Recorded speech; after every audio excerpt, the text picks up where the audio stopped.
신학자들이 지금도 싸우고 있는 교회에서 절대 안 알려주는 성경 속 7가지 최대 미스터리. 교회에서 절대 다루지 않는 질문들이 있습니다. 설교 시간에도 안 나옵니다. 성경 공부에서도 피해갑니다. 신학교에서조차 명확한 답을 가르쳐주지 않습니다. 40년 믿어온 장로님께 여쭤보면 잠시 침묵하십니다. 50년 기도한 권사님께 여쭤봐도 말씀을 아끼십니다. 왜 그럴까요? 전 세계 신학자들이 수백 년째 이 주제들로 논쟁하고 있기 때문입니다. 아직도 결론이 나지 않았습니다. 솔직히 고백하겠습니다. 저도 이 질문들 앞에서 말문이 막힌 적이 있습니다. 몇 년 전 한 권사님께서 제게 물으셨습니다. 목사님, 멜기세덱이 누구예요? 족보도 없이 갑자기 나타나서 아브라함을 축복하고 사라졌잖아요. 사람이에요? 천사예요? 저는 그 자리에서 바로 대답을 드리지 못했습니다. 부끄러웠습니다. 신학교 4년, 목회 15년인데 저도 정확히 설명할 수가 없었습니다. 그날 밤 저는 서재에서 성경을 펴놓고 한참을 묵상했습니다. 멜기세덱만이 아니었습니다. 창세기 6장에 나오는 네피림, 하나님의 아들들이 사람의 딸들을 취했다고 기록되어 있습니다.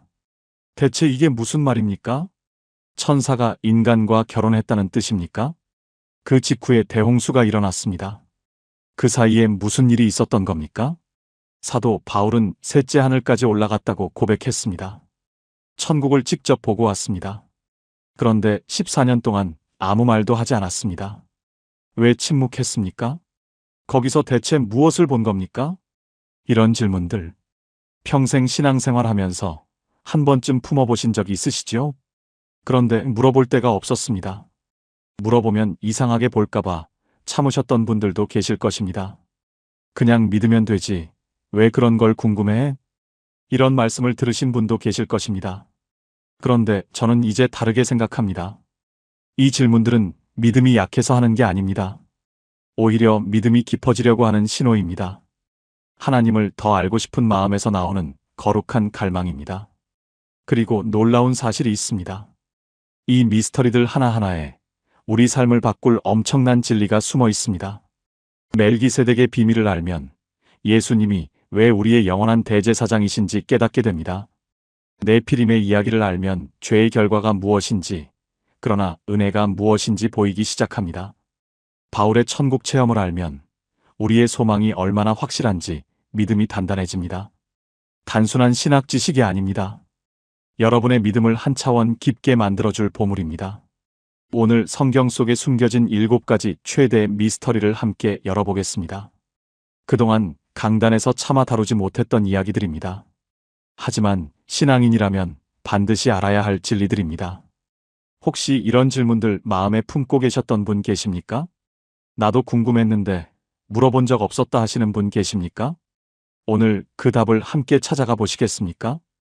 이 여정에 함께 하실 분, 댓글에 아멘으로 고백해 주세요. 여러분의 그 고백이 오늘 믿음의 깊이를 더하는 첫걸음이 될 것입니다. 준비되셨습니까? 첫 번째 미스터리, 멜기세덱의 비밀부터 시작하겠습니다. 첫 번째 미스터리, 멜기세덱의 정체. 성경에서 가장 미스터리한 인물을 한 명만 꼽으라면 저는 주저없이 이 사람을 말합니다. 멜기세덱. 창세기부터 요한계시록까지 성경은 족보를 매우 중요하게 다룹니다. 아브라함에게서 이삭이 나고, 이삭에게서 야곱이 나고, 야곱에게서 12지파가 나옵니다. 누구의 아들인지, 어느 지파 출신인지 혈통의 사슬이 단 한 세대도 끊기지 않습니다. 그런데 창세기 14장에 갑자기 등장하는 이 사람, 살렘 왕 멜기세덱. 이 사람은 모든 원칙을 무시합니다. 아버지가 누구인지 기록이 없습니다. 어머니가 누구인지도 없습니다. 어느 부족 출신인지, 언제 태어났는지, 언제 죽었는지 아무것도 나오지 않습니다. 그냥 갑자기 나타났다가 호련히 사라집니다. 40년 넘게 성경을 읽으신 분들도 이 대목에서 고개를 갸우뚱하십니다. 이 사람은 대체 누구지? 히브리서 7장 3절 말씀입니다. 아버지도 없고, 어머니도 없고, 족보도 없고, 시작한 날도 없고, 생명의 끝도 없어 하나님의 아들과 닮아서 항상 제사장으로 있느니라. 이 말씀을 읽으면 더 혼란스러워집니다. 시작한 날도 없고 생명의 끝도 없다니요. 그럼 사람이 아니란 말입니까? 전 세계 신학자들이 수백 년째 이 질문을 놓고 논쟁하고 있습니다. 크게 세 가지 견해가 있습니다. 첫 번째 견해는 멜기세덱이 당시 가나안 지역에 실존했던 제사장 왕이었다는 해석입니다. 고대 근동 지역에서는 왕이 동시에 제사장 역할을 하는 경우가 종종 있었습니다. 족보가 없다는 표현은 단순히 기록이 누락된 것이라고 봅니다. 두 번째 견해는 멜기세덱이 인간의 형태로 잠시 나타나신 그리스도의 선제적 현현이었다는 해석입니다. 예수님이 성육신 하시기 전에 미리 인간의 모습으로 나타나셨다는 것입니다. 족보가 없다는 표현이 단순히 기록 누락이 아니라 애초에 인간의 혈통 밖에 계신 분이라는 뜻이라고 봅니다. 세 번째 견해는 멜기세덱이 실존 인물이지만 성경이 의도적으로 그의 배경을 숨겨서 그리스도를 예표하게 했다는 해석입니다. 어떤 견해가 정답일까요? 솔직히 말씀드리겠습니다. 아무도 확실히 모릅니다. 그런데 한 가지 분명한 것이 있습니다. 성경이 이 인물을 통해 우리에게 보여주고 싶은 것이 무엇인지는 명확합니다. 창세기 14장을 보면 아브라함이 전쟁에서 승리하고 돌아올 때 멜기세덱이 떡과 포도주를 가지고 나와 축복합니다. 떡과 포도주입니다. 이것이 무엇을 떠올리게 합니까? 예수님께서 제정하신 성찬식입니다. 그리고 아브라함은 전리품의 11조를 멜기세덱에게 드립니다. 믿음의 조상 아브라함이 이 사람에게 11조를 드렸다는 것입니다. 아랫사람이 윗사람에게 드리는 것이 11조의 본질입니다. 히브리서 기자는 이 장면을 근거로 이렇게 선포합니다. 레위 지파의 제사장 제도보다 멜기세덱의 반차가 더 우월하다고. 그리고 예수님이 바로 이 멜기세덱의 반차를 따르는 영원한 대제사장이시라고.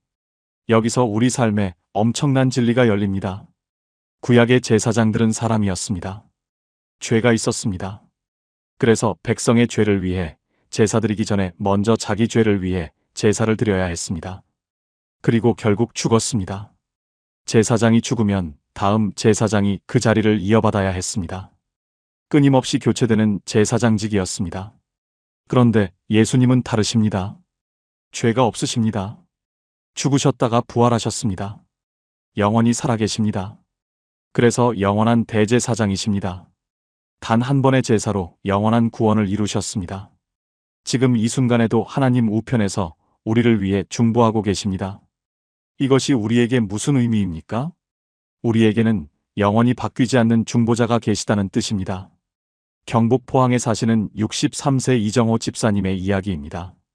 집사님은 5년 전에 사업이 완전히 무너졌습니다. 30년 동안 운영하던 작은 공장이었습니다. 거래처가 부도가 나면서 연쇄적으로 무너졌습니다. 빚이 2억이 넘게 남았습니다. 집사람과 함께 평생 모은 것이 하루아침에 사라졌습니다. 그때부터 기도가 안 되셨다고 합니다. 하나님, 저 30년 동안 11조 한 번 안 빠지고 드렸습니다. 새벽 기도 빠진 적 없습니다. 왜 이렇게 되었습니까? 원망은 아니었습니다. 그냥 막막했습니다. 무슨 말을 해야 할지 몰랐습니다. 기도하려고 무릎을 꿇어도 한숨만 나왔습니다. 그렇게 6개월을 보냈습니다. 어느 주일 예배 중에 히브리서 7장 25절 말씀이 읽혔습니다. 그러므로 자기를 힘입어 하나님께 나아가는 자들을 온전히 구원하실 수 있으니 이는 그가 항상 살아계셔서 그들을 위하여 간구하심이라. 그 말씀이 귀에 꽂혔습니다. 항상 살아계셔서 그들을 위하여 간구하심이라. 집사님은 그날 집에 돌아와서 이렇게 기도했습니다. 주님, 저는 지금 무슨 말을 해야 할지 모르겠습니다. 그냥 주님이 저를 위해 기도해 주세요. 저는 그것만 믿겠습니다. 그날 이후로 기도의 부담이 내려갔습니다. 거창한 기도를 해야 한다는 강박이 사라졌습니다. 상황이 당장 바뀐 것은 아니었습니다. 빚은 여전히 남아 있었습니다. 그러나 마음이 달라졌습니다. 예수님이 나를 위해 기도하고 계신다. 이 한 가지 사실이 집사님을 지탱해 주었습니다. 5년이 지난 지금 빚은 아직 다 갚지 못했습니다. 하지만 집사님은 이렇게 고백하십니다. 그때보다 지금이 더 평안합니다. 예수님이 나를 위해 중보하고 계시다는 것을 알기 때문입니다. 지금 이 영상을 보시는 분 중에 기도가 막히신 분 계십니까? 뭐라고 기도해야 할지 모르겠는 분 계십니까?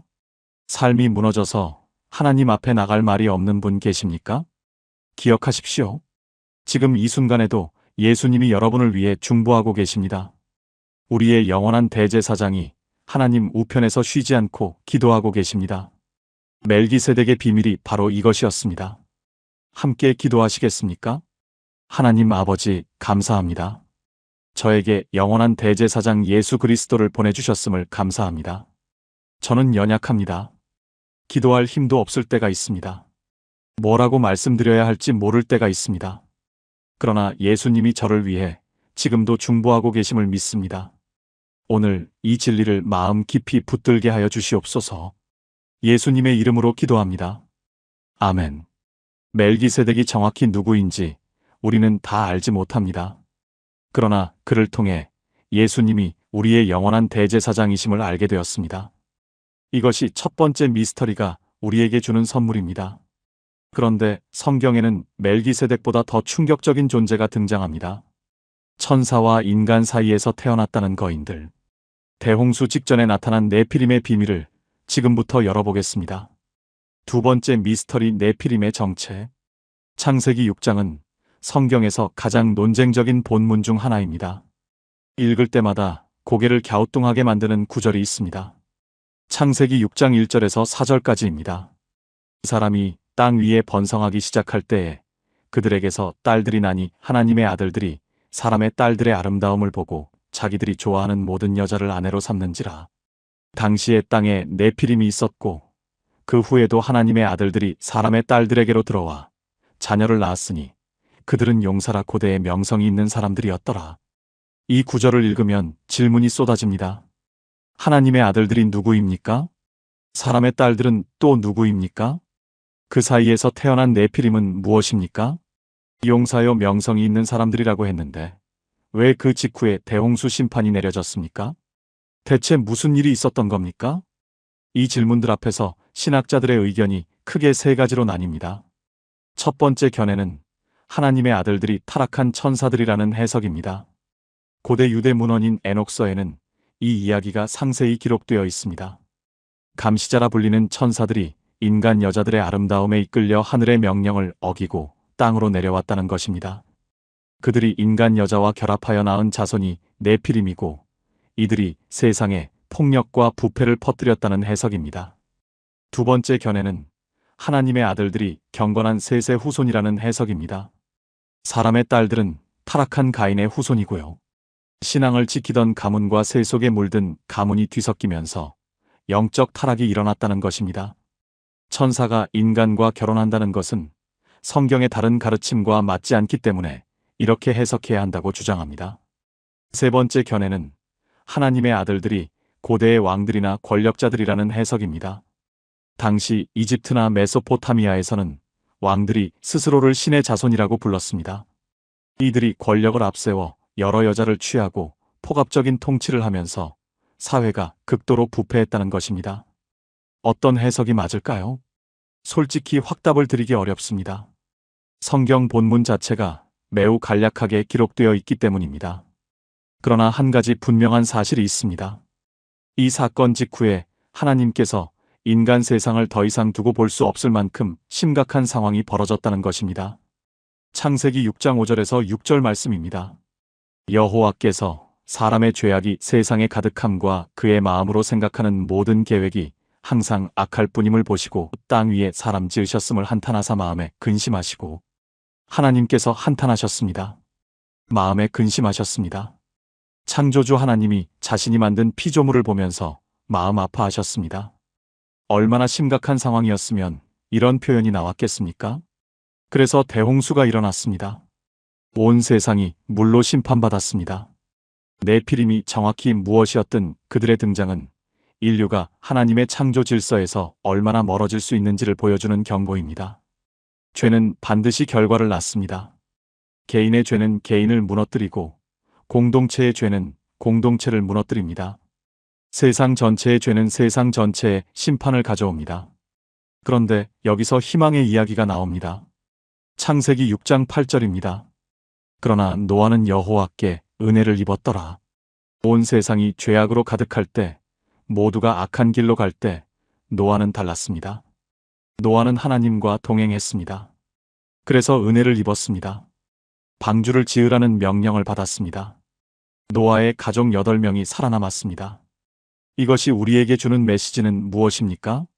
세상이 아무리 어두워도 은혜 입은 자가 있다는 것입니다.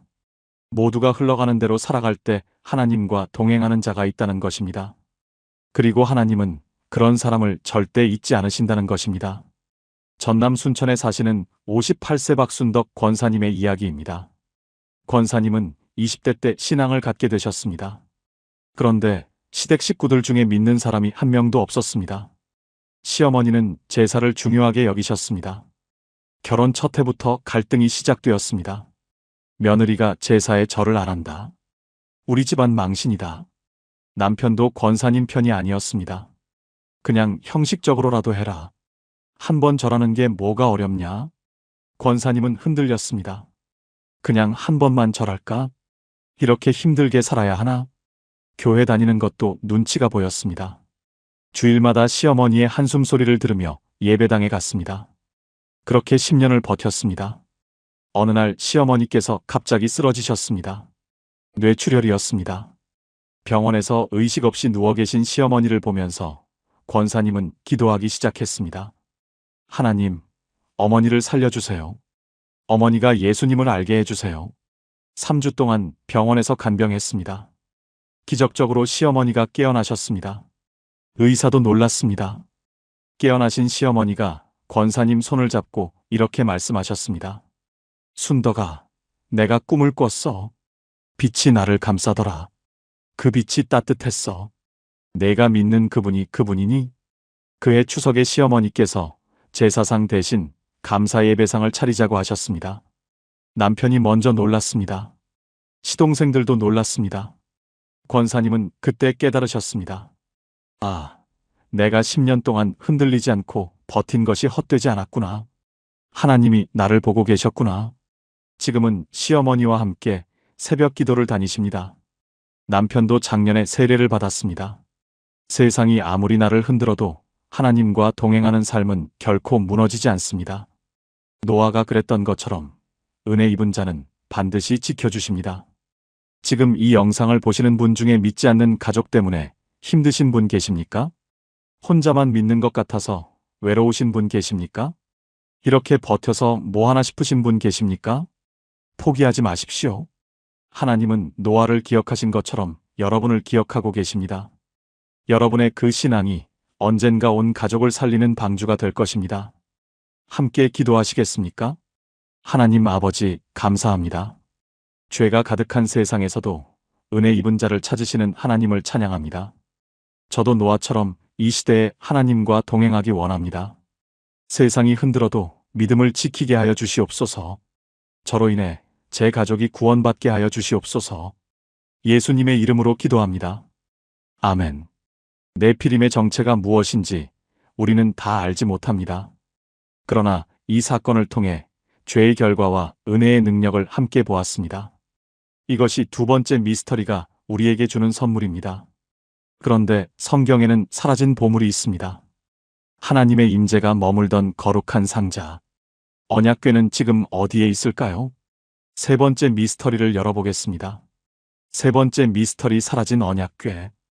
이스라엘 역사에서 가장 중요한 물건을 하나만 꼽으라면 단연 언약궤입니다. 시내산에서 받은 10계명 돌판이 들어있는 이 상자는 단순한 유물이 아니었습니다. 하나님의 임재가 머무는 자리였습니다. 이스라엘 공동체 전체의 정체성을 담은 상징이었습니다. 언약궤가 앞서가니 홍해가 갈라졌습니다. 요단강이 멈췄습니다. 여리고 성이 무너졌습니다. 솔로몬이 예루살렘에 웅장한 성전을 지었을 때 언약궤는 지성소 한가운데 안치되었습니다. 1년에 단 한 번 대속죄일에만 대제사장이 그 앞에 들어갔습니다. 그 궤를 잃어버린다는 것은 단순히 귀중품을 분실하는 것이 아니었습니다. 하나님의 임재를 잃는 것과 같았습니다. 그런데 바벨론이 예루살렘을 함락하고 성전을 파괴했을 때 그 이후로 언약궤는 역사에서 완전히 사라졌습니다. 열왕기하와 역대기에는 바벨론 군대가 성전의 모든 기물을 약탈해 갔다고 기록되어 있습니다. 금초대, 제단, 각종 제사 도구들의 목록이 상세히 적혀 있습니다. 그런데 놀랍게도 그 긴 목록 어디에도 언약궤는 등장하지 않습니다. 바벨론 측 기록에도 언약궤를 가져갔다는 언급이 없습니다. 마치 약탈당하기 전에 이미 어디론가 사라진 것처럼 보입니다. 도대체 어디로 간 걸까요? 몇 가지 가설이 있습니다. 첫 번째 가설은 예레미야 선지자가 바벨론 침공을 예견하고 언약궤를 느보산 비밀 동굴에 숨겼다는 것입니다. 외경인 마카베오 화서에는 이런 기록이 있습니다.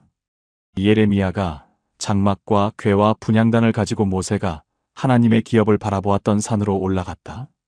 그곳에서 동굴을 발견하고 그 안에 이것들을 감춘 뒤 입구를 막았다. 그리고 이렇게 말했다. 이 장소는 하나님께서 백성을 다시 모으시는 날까지 아무도 알 수 없을 것이다. 두 번째 가설은 성전 제사장들이 언약궤를 성전 지하 깊숙한 곳에 미리 숨겼다는 것입니다. 성전산 지하에는 복잡한 통로와 방들이 있었다고 전해집니다. 바벨론 군대가 아무리 뒤져도 찾지 못할 만큼 깊은 곳에 숨겨졌을 가능성이 있습니다. 세 번째 가설은 에티오피아에 있다는 주장입니다. 에티오피아 정교회는 자신들이 진짜 언약궤를 보관하고 있다고 수천 년째 주장하고 있습니다. 악숨이라는 도시의 시온 마리아 교회에 언약궤가 있다는 것입니다. 솔로몬 왕과 스바 여왕 사이에서 태어난 아들 메넬리크가 예루살렘에서 진짜 언약궤를 가져왔다는 전설입니다. 진실이 무엇인지 아무도 모릅니다. 그러나 신앙적으로 매우 중요한 질문이 하나 있습니다. 언약궤가 사라진 것이 우리 신앙에 어떤 의미가 있는가 하는 것입니다. 저는 이렇게 생각합니다. 어쩌면 언약궤가 사라진 것 자체가 하나님의 계획이었을 수도 있습니다. 구약시대의 하나님의 임재는 특정한 장소에 머물렀습니다.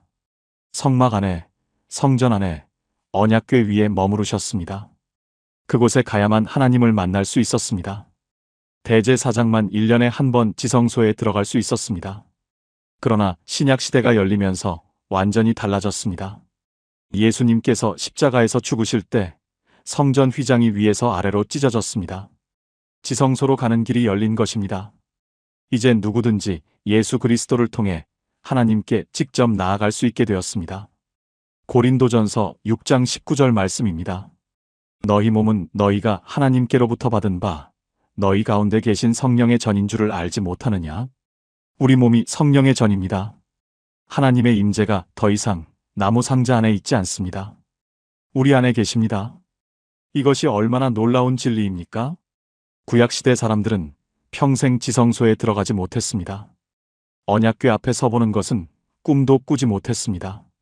그런데 지금 우리는 하나님의 임재를 몸 안에 모시고 살아가는 것입니다. 언약궤보다 더 큰 은혜를 받은 것입니다. 서울 관악구에 사시는 71세 최영숙 권사님의 이야기입니다. 권사님은 50년 넘게 신앙생활을 하셨습니다. 새벽 기도도 열심히 다니셨습니다. 기도원도 자주 가셨습니다. 성지 순례도 2번이나 다녀오셨습니다. 그런데 늘 마음 한편이 공허했습니다. 왜 나는 기도원 갔을 때만 은혜 받고 집에 오면 금방 식을까? 왜 성지 순례 갔을 때는 뜨거웠는데 일상으로 돌아오면 다시 무뎌질까? 권사님은 항상 어딘가로 가야만 하나님을 만날 수 있다고 생각하셨습니다. 교회 가야 은혜 받고 기도원 가야 충만해지고 특별한 장소에 가야 하나님을 경험한다고 믿으셨습니다. 3년 전 겨울 권사님이 무릎 수술을 받으셨습니다. 6개월 동안 집 밖을 나가기 어려웠습니다. 교회도 못 갔습니다. 기도원도 못 갔습니다. 권사님은 절망하셨습니다. 이제 나는 하나님을 어떻게 만나지? 그때 딸이 권사님께 성경을 읽어드렸습니다. 고린도전서 6장 19절. 너희 몸은 성령의 전인 줄을 알지 못하느냐?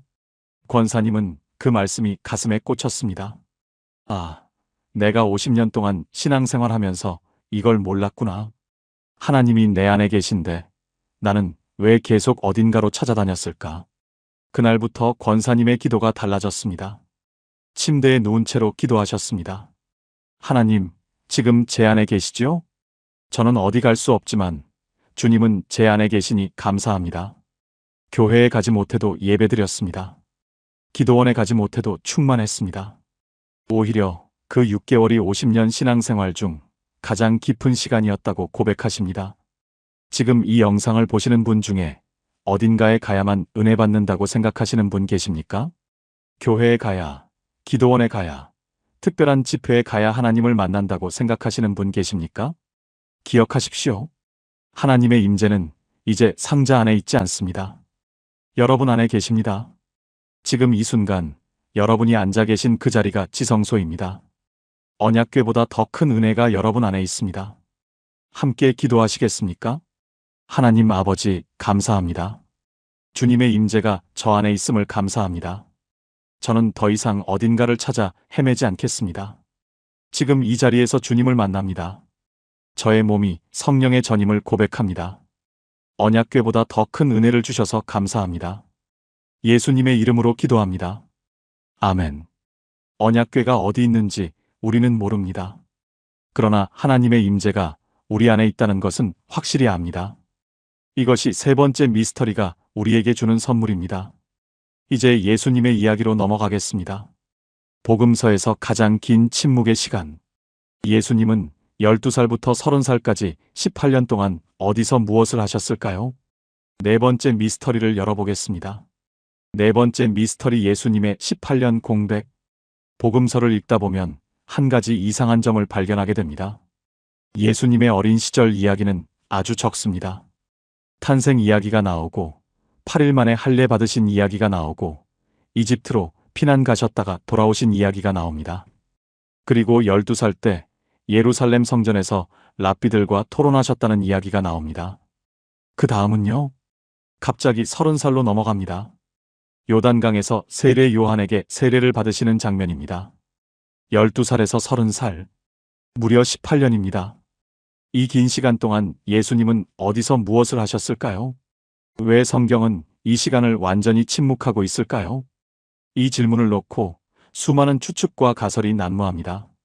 어떤 사람들은 예수님이 인도에 가셔서 힌두교나 불교를 공부하셨다고 주장합니다. 어떤 사람들은 이집트에서 신비주의를 배우셨다고 말합니다. 어떤 사람들은 에세네파 공동체에서 수행하셨다고 합니다. 이런 주장들은 역사적 근거가 전혀 없습니다. 성경도 지지하지 않습니다. 그렇다면 성경이 말해주는 것은 무엇일까요? 마가복음 6장 3절입니다. 이 사람이 마리아의 아들 목수가 아니냐? 예수님은 목수로 불리셨습니다. 당시 유대 사회에서 아들은 아버지의 직업을 이어받는 것이 일반적이었습니다. 요셉이 목수였기 때문에 예수님도 목수 일을 배우셨을 것입니다. 그렇다면 18년의 공백 기간 대부분을 나사렛이라는 작은 마을에서 목수로 일하셨을 가능성이 높습니다. 하나님의 아들이 망치를 들고 나무를 깎으셨습니다. 의자를 만들고 문을 고치고 농기구를 수리하셨습니다. 땀을 흘리고 손에 물집이 잡히셨습니다. 피곤하면 쉬셔야 했고 배고프면 드셔야 했습니다. 완전한 인간의 삶을 사셨습니다. 그런데 왜 하나님은 이 시간을 성경에 기록하지 않으셨을까요? 저는 이렇게 생각합니다. 하나님께서 의도적으로 이 시간을 침묵으로 남겨두신 것입니다. 왜냐하면 이 침묵 자체가 우리에게 주시는 메시지이기 때문입니다. 예수님은 30살이 되어서야 공생애를 시작하셨습니다. 유대 사회에서 랍비가 되려면 30살이 되어야 했습니다. 하나님의 때가 있었습니다. 예수님도 그 때를 기다리셨습니다. 18년 동안 조용히 기다리셨습니다. 나사렛에서 묵묵히 일하면서 기다리셨습니다. 아무도 알아주지 않는 작은 마을에서 하나님의 때를 기다리셨습니다. 이것이 우리에게 무슨 의미입니까? 우리의 인생에도 침묵의 시간이 있습니다. 아무 일도 일어나지 않는 것 같은 시간이 있습니다. 기도해도 응답이 없는 것 같은 시간이 있습니다. 내가 왜 여기서 이러고 있나 싶은 시간이 있습니다. 그 시간이 의미 없는 시간이 아닙니다. 하나님의 때를 기다리는 시간입니다. 예수님도 그 시간을 거치셨습니다. 전도서 3장 1절 말씀입니다. 천하의 범사가 기한이 있고 모든 목적이 이룰 때가 있나니 하나님은 모든 일의 때를 정해 두셨습니다. 그때가 오기 전에 아무리 조급해해도 소용없습니다. 그러나 그때가 오면 어떤 것도 막을 수 없습니다. 부산 해운대구에 사시는 55세 정미경 집사님의 이야기입니다. 집사님은 40대 초반까지 승승장구하셨습니다. 대기업 과장으로 일하셨습니다. 능력을 인정받으셨습니다. 그런데 43살에 갑자기 회사에서 권고사직을 당하셨습니다. 구조조정이었습니다. 집사님은 충격을 받으셨습니다. 하나님, 저 열심히 일했는데 왜 이러십니까? 저 성실하게 살았는데 왜 이런 일이 생깁니까? 제 취업을 위해 뛰어다녔습니다. 이력서를 수십 군데 넣었습니다. 그러나 40대 중반 여성에게 돌아오는 연락은 없었습니다. 1년이 지나고 2년이 지났습니다. 집사님은 점점 지쳐갔습니다. 나는 이제 아무 쓸모가 없나 보다. 하나님이 나를 버리신 건가? 그렇게 5년이 흘렀습니다. 48살이 되던 해 집사님은 교회에서 우연히 청소년 사역을 돕게 되셨습니다. 처음에는 그냥 심심해서 시작한 일이었습니다. 그런데 아이들과 함께 시간을 보내면서 마음이 살아나기 시작했습니다. 집사님은 대학 때 교육학을 전공하셨습니다. 원래 꿈은 교사였는데 취업이 안 돼서 회사에 들어가셨던 것입니다. 50살의 집사님은 늦깎이 대학원에 입학하셨습니다. 상담 심리학을 공부하셨습니다. 지금은 교회에서 청소년 상담 사역을 하고 계십니다. 집사님은 이렇게 고백하십니다. 그 5년이 가장 힘들었지만 가장 필요한 시간이었습니다. 그 시간이 없었다면 저는 지금 이 자리에 없었을 것입니다. 회사에서 잘렸을 때는 하나님이 나를 버리신 줄 알았는데 사실은 더 좋은 곳으로 옮기시려고 잠깐 멈추게 하신 것이었습니다. 지금 이 영상을 보시는 분 중에 기다림의 시간을 보내고 계신 분 있으십니까? 아무 일도 안 일어나는 것 같은 시간 속에 계신 분 있으십니까? 기도해도 응답이 없어서 지치신 분 있으십니까? 기억하십시오. 예수님도 18년을 기다리셨습니다. 나사렛이라는 작은 마을에서 묵묵히 목수일을 하시며 하나님의 때를 기다리셨습니다. 그 기다림 끝에 인류 역사를 바꾸는 3년의 사역이 시작되었습니다. 여러분의 기다림도 헛되지 않습니다. 하나님의 때가 반드시 옵니다. 함께 기도하시겠습니까? 하나님 아버지, 감사합니다. 예수님도 하나님의 때를 기다리셨음을 알게 해주셔서 감사합니다. 저도 지금 기다리는 시간 속에 있습니다. 때로는 지치고 때로는 의심됩니다. 그러나 주님의 때가 가장 좋은 때임을 믿습니다. 조급해하지 않고 묵묵히 기다리게 하여 주시옵소서. 예수님의 이름으로 기도합니다. 아멘. 예수님이 18년 동안 무엇을 하셨는지 우리는 자세히 모릅니다. 그러나 하나님의 때를 기다리는 것이 얼마나 중요한지 배웠습니다. 이것이 네 번째 미스터리가 우리에게 주는 선물입니다. 이제 사도 바울의 이야기로 넘어가겠습니다.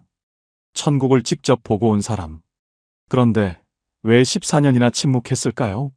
다섯 번째 미스터리를 열어보겠습니다. 다섯 번째 미스터리 바울의 천국 체험. 죽음 너머의 세계를 직접 목격한 사람이 있다면 믿으시겠습니까? 그것도 2000년 전 로마 제국 시대의 이야기입니다. 환상이나 꿈이 아니라 실제로 천국에 다녀왔다고 증언한 사람. 바로 사도 바울입니다. 고린도후서 12장 2절에서 4절 말씀입니다. 내가 그리스도 안에 있는 한 사람을 아노니 14년 전에 그가 셋째 하늘에 이끌려간 자라. 그가 몸 안에 있었는지 몸 밖에 있었는지 나는 모르거니와 하나님은 아시느니라. 내가 이런 사람을 아노니 그가 낙원으로 이끌려가서 말로 표현할 수 없는 말을 들었으니 사람이 가히 이르지 못할 말이로다. 바울은 자신의 체험을 3인칭으로 표현했습니다. 그러나 문맥상 이것이 자기 자신의 경험임은 분명합니다. 셋째 하늘까지 올라갔다고 했습니다. 유대인들의 우주관에서 첫째 하늘은 대기권입니다. 우리가 보는 하늘이지요. 둘째 하늘은 별과 행성이 있는 우주 공간입니다. 셋째 하늘은 하나님이 계신 영적 영역입니다. 바울은 거기까지 올라갔습니다. 그리고 말로 표현할 수 없는 것을 보았습니다. 사람이 입 밖에 낼 수 없는 것들을 들었습니다. 그런데 이상한 점이 있습니다. 왜 14년이나 침묵했을까요? 바울은 평생을 복음 전파에 바친 사람입니다. 천국을 직접 보았다면 그것을 전하는 것이 당연하지 않습니까? 사람들에게 내가 천국을 보았다고 외치면 얼마나 많은 사람이 믿음을 가지겠습니까? 그런데 그는 14년 동안 아무 말도 하지 않았습니다. 심지어 말할 때도 아주 조심스럽게 짧게만 언급했습니다. 왜 그랬을까요? 고린도후서 12장 7절에 답이 있습니다. 여러 계시를 받은 것이 지극히 크므로 너무 자만하지 않게 하시려고 내 육체의 가시 곧 사탄의 사자를 주셨으니 이는 나를 쳐서 너무 자만하지 않게 하려 하심이라.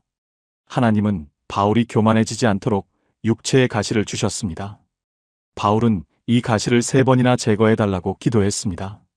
그러나 하나님은 허락하지 않으셨습니다. 대신 이렇게 말씀하셨습니다. 내 은혜가 내게 족하다. 이는 내 능력이 약한 데서 온전하여짐이라. 여기서 중요한 진리가 나옵니다. 천국 체험 자체가 목적이 아닙니다. 영적 체험이 아무리 놀랍고 특별해도 그것을 자랑하거나 과시하는 순간 의미가 퇴색됩니다. 바울에게 주어진 천국 체험은 앞으로 감당해야 할 엄청난 고난을 견디게 하는 힘이었습니다. 바울은 그 이후 수많은 매를 맞았습니다. 감옥에 갇혔습니다. 돌에 맞아 거의 죽을 뻔했습니다. 파선을 당했습니다. 천국의 영광을 본 사람만이 그런 고난 속에서도 흔들리지 않을 수 있었습니다. 그렇다면 우리는 이 이야기에서 무엇을 배울 수 있습니까? 천국은 실제입니다. 바울이 직접 보고 왔습니다. 우리의 소망은 막연한 희망이 아닙니다. 실제로 존재하는 곳을 향한 확실한 소망입니다. 빌립보서 1장 23절에서 바울은 이렇게 고백합니다. 내가 그 두 사이에 끼었으니 떠나서 그리스도와 함께 있을 욕망을 가진 이것이 더욱 좋으나 죽음이 끝이 아닙니다. 그리스도와 함께하는 것이 훨씬 더 좋다고 바울은 확신했습니다. 그는 직접 보았기 때문입니다. 강원도 원주에 사시는 68세 한정의 권사님의 이야기입니다. 권사님은 5년 전에 유방암 판정을 받으셨습니다. 3기였습니다. 의사 선생님이 말씀하셨습니다. 수술하고 항암 치료 받으셔야 합니다. 그래도 5년 생존율이 60% 정도입니다. 권사님은 그 말을 듣는 순간 머리가 하얘지셨습니다. 내가 죽을 수도 있구나. 40년 넘게 신앙생활을 하셨지만 죽음 앞에서 두려움이 밀려왔습니다. 수술 전날 밤 권사님은 잠이 오지 않으셨습니다. 침대에 누워서 성경을 읽으셨습니다. 그때 고린도후서 12장 바울의 천국 체험 이야기가 눈에 들어왔습니다. 그리고 빌립보서 1장 23절 떠나서 그리스도와 함께 있을 욕망을 가진 이것이 더욱 좋으나 권사님은 그 말씀을 읽으며 생각하셨습니다. 바울은 천국을 보았기 때문에 죽음을 두려워하지 않았구나. 나는 천국을 보지 못했지만 바울의 증언을 믿을 수 있다. 바울이 거짓말할 사람이 아니다. 그렇다면 나도 천국을 믿을 수 있다. 그날 밤 권사님은 기도하셨습니다. 하나님, 저는 천국을 보지 못했습니다. 하지만 바울의 증언을 믿습니다. 제가 수술대에서 죽더라도 주님께 가는 것이니 두렵지 않습니다. 그러나 주님의 뜻이라면 저를 더 살게 하셔서 이 믿음을 나누게 해주세요. 수술은 성공적이었습니다. 항암 치료도 잘 받으셨습니다. 5년이 지난 지금 권사님은 완치 판정을 받으셨습니다. 권사님은 이렇게 고백하십니다. 암에 걸리기 전에는 천국이 막연했습니다. 죽음도 남의 일 같았습니다. 그런데 암을 통해 천국이 실제가 되었습니다. 죽음이 끝이 아니라는 것을 마음으로 알게 되었습니다. 이제 저는 죽음이 두렵지 않습니다. 언젠가 주님 앞에 가는 날이 오면 바울처럼 더욱 좋다고 고백할 수 있을 것 같습니다. 지금 이 영상을 보시는 분 중에 죽음이 두려우신 분 계십니까? 사랑하는 사람을 떠나보내고 다시 만날 수 있을지 불안하신 분 계십니까? 기억하십시오. 천국은 실제입니다. 바울이 직접 보고 왔습니다. 우리의 소망은 확실합니다. 죽음은 끝이 아니라 더 좋은 곳으로 가는 문입니다. 함께 기도하시겠습니까? 하나님 아버지, 감사합니다. 천국이 실제라는 것을 바울의 증언을 통해 확신하게 하셔서 감사합니다. 저의 소망은 막연한 희망이 아닙니다. 주님이 계신 곳을 향한 확실한 소망입니다. 죽음 앞에서도 흔들리지 않는 믿음을 주시옵소서. 예수님의 이름으로 기도합니다. 아멘. 바울이 천국에서 무엇을 보았는지 자세히는 모릅니다. 그러나 천국이 실제라는 것은 확실히 압니다. 이것이 5번째 미스터리가 우리에게 주는 선물입니다. 이제 가장 불길한 숫자 이야기로 넘어가겠습니다. 이 숫자는 정말 악마의 숫자입니까? 6번째 미스터리를 열어보겠습니다. 6번째 미스터리 666의 의미. 이 세 자리 숫자만큼 인류 역사에서 공포와 호기심을 동시에 불러일으킨 숫자가 있을까요? 할리우드 공포 영화의 단골 소재입니다. 음모론자들이 가장 좋아하는 주제입니다. 어떤 사람들은 이 숫자가 적힌 것을 보면 피합니다. 호텔에 666호방이 없는 곳도 있습니다. 건물에 6층이 없는 곳도 있습니다. 이 숫자는 정말 악마의 숫자입니까? 성경은 뭐라고 말합니까? 요한계시록 13장 18절입니다. 지혜가 여기 있으니 총명한 자는 그 짐승의 수를 세어보라. 그것은 사람의 수니 그의 수는 666이니라. 여기서 핵심은 사람의 수라는 표현입니다. 이것은 특정한 한 사람을 가리킨다는 뜻입니다. 고대 히브리어와 그리스어는 알파벳 자체가 숫자 기능을 했습니다. 각 글자마다 숫자 값이 있었습니다. 이름의 철자를 모두 더하면 그 사람을 나타내는 숫자가 나왔습니다. 이것을 게마트리아라고 합니다. 초대교회 신학자들은 이 암호를 풀기 위해 많은 노력을 기울였습니다. 가장 유력한 답으로 떠오른 인물이 있습니다. 로마 황제 네로입니다. 히브리어로 네로 카이사르를 쓰고 각 글자의 숫자 값을 더하면 정확히 666이 나옵니다. 우연이라고 보기에는 너무 정확합니다. 네로는 서기 64년 로마 대화제가 발생하자 그 책임을 그리스도인들에게 뒤집어 씌웠습니다. 그 이후 로마 제국 전역에서 잔인한 박해가 시작되었습니다. 신자들을 산채로 십자가에 못 박았습니다. 짐승 가죽을 씌워 개들에게 물어뜯기게 했습니다. 타르를 온몸에 바르고 정원의 횃불로 사용하기도 했습니다. 요한계시록이 기록된 시기는 바로 이런 박해가 절정에 달했던 때였습니다. 당시 신자들에게 666은 단순한 숫자가 아니었습니다. 지금 바로 이 순간 자신들을 죽이려는 악의 화신을 가리키는 암호였습니다. 공개적으로 황제를 비난하면 즉시 처형당하던 시대였기에 이런 상징적 표현이 필요했습니다. 그렇다면 네로가 죽은 지 2000년이 지난 지금 이 숫자는 의미가 없는 걸까요? 많은 신학자들은 그렇게 생각하지 않습니다. 666이 네로라는 특정 인물을 넘어서 더 큰 의미를 담고 있다고 보기 때문입니다. 성경의 예언은 종종 이중적 성취를 보입니다. 당대에 한 번 이루어지고 미래에 다시 한 번 더 큰 규모로 성취되는 것입니다. 네로는 신을 자처하며 그리스도인들에게 황제 숭배를 강요했습니다. 거부하는 자는 죽음뿐이었습니다. 오늘날은 어떻습니까? 직접적인 종교 박해는 많이 줄어들었습니다. 그러나 다른 형태의 압력이 존재합니다. 돈, 권력, 명예, 쾌락, 이런 것들이 하나님의 자리를 차지하려고 합니다. 믿음대로 살면 손해본다. 세상 물정 모르는 소리 하지 마라. 현실적으로 살아야지. 이런 목소리가 우리를 흔듭니다. 요한계시록은 짐승의 표를 받지 않으면 매매를 할 수 없다고 경고했습니다. 경제적 압박으로 신앙을 포기하게 만드는 시스템입니다. 오늘날에도 비슷한 일이 일어납니다. 주일에 일해야 승진할 수 있어. 거래처 접대는 어쩔 수 없잖아. 사업하려면 어느 정도는 타협해야지. 이런 상황에서 믿음을 지킨다는 것이 얼마나 어렵습니까? 그러나 요한계시록의 메시지는 분명합니다. 어떤 상황에서도 흔들리지 말라는 것입니다. 요한계시록 14장 12절입니다. 성도들의 인내가 여기 있나니 그들은 하나님의 계명과 예수에 대한 믿음을 지키는 자니라. 성도의 인내입니다. 하나님의 계명을 지키고 예수님에 대한 믿음을 지키는 것입니다. 어떤 압박이 와도 어떤 유혹이 와도 끝까지 지키는 것입니다. 인천 남동구에 사시는 52세 김성호 집사님의 이야기입니다. 집사님은 중견 건설회사 영업팀장으로 일하셨습니다. 실적이 좋으셨습니다. 승진 직전이었습니다. 그런데 문제가 생겼습니다. 회사에서 큰 프로젝트를 따내려면 관행적으로 해오던 일이 있었습니다. 발주처 담당자에게 돈을 전달하는 것이었습니다. 집사님은 알고 있었습니다. 그것이 불법이라는 것을. 예전에는 이 바닥이 다 그렇다고 합리화했습니다. 그런데 2년 전에 은혜를 받으신 후로 마음이 불편해졌습니다. 이건 아니다. 하나님 앞에서 부끄럽다. 집사님은 부장님께 말씀드렸습니다. 저는 이 일을 못하겠습니다. 부장님이 화를 내셨습니다. 자네 승진 포기하는 거야? 이 바닥에서 그렇게 살면 못 버텨. 집사님은 승진에서 탈락하셨습니다. 다른 사람이 팀장 자리를 가져갔습니다. 집사님은 한직으로 밀려나셨습니다.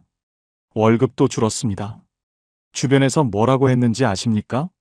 바보같이 왜 그랬어? 적당히 살지. 믿음이 밥 먹여주나? 집사님도 흔들렸습니다. 내가 잘한 건가? 가족들한테 미안하다. 그런데 1년 후에 일이 터졌습니다. 그 프로젝트에 관련된 비리가 검찰 수사로 드러났습니다. 돈을 전달했던 담당자들이 줄줄이 구속되었습니다.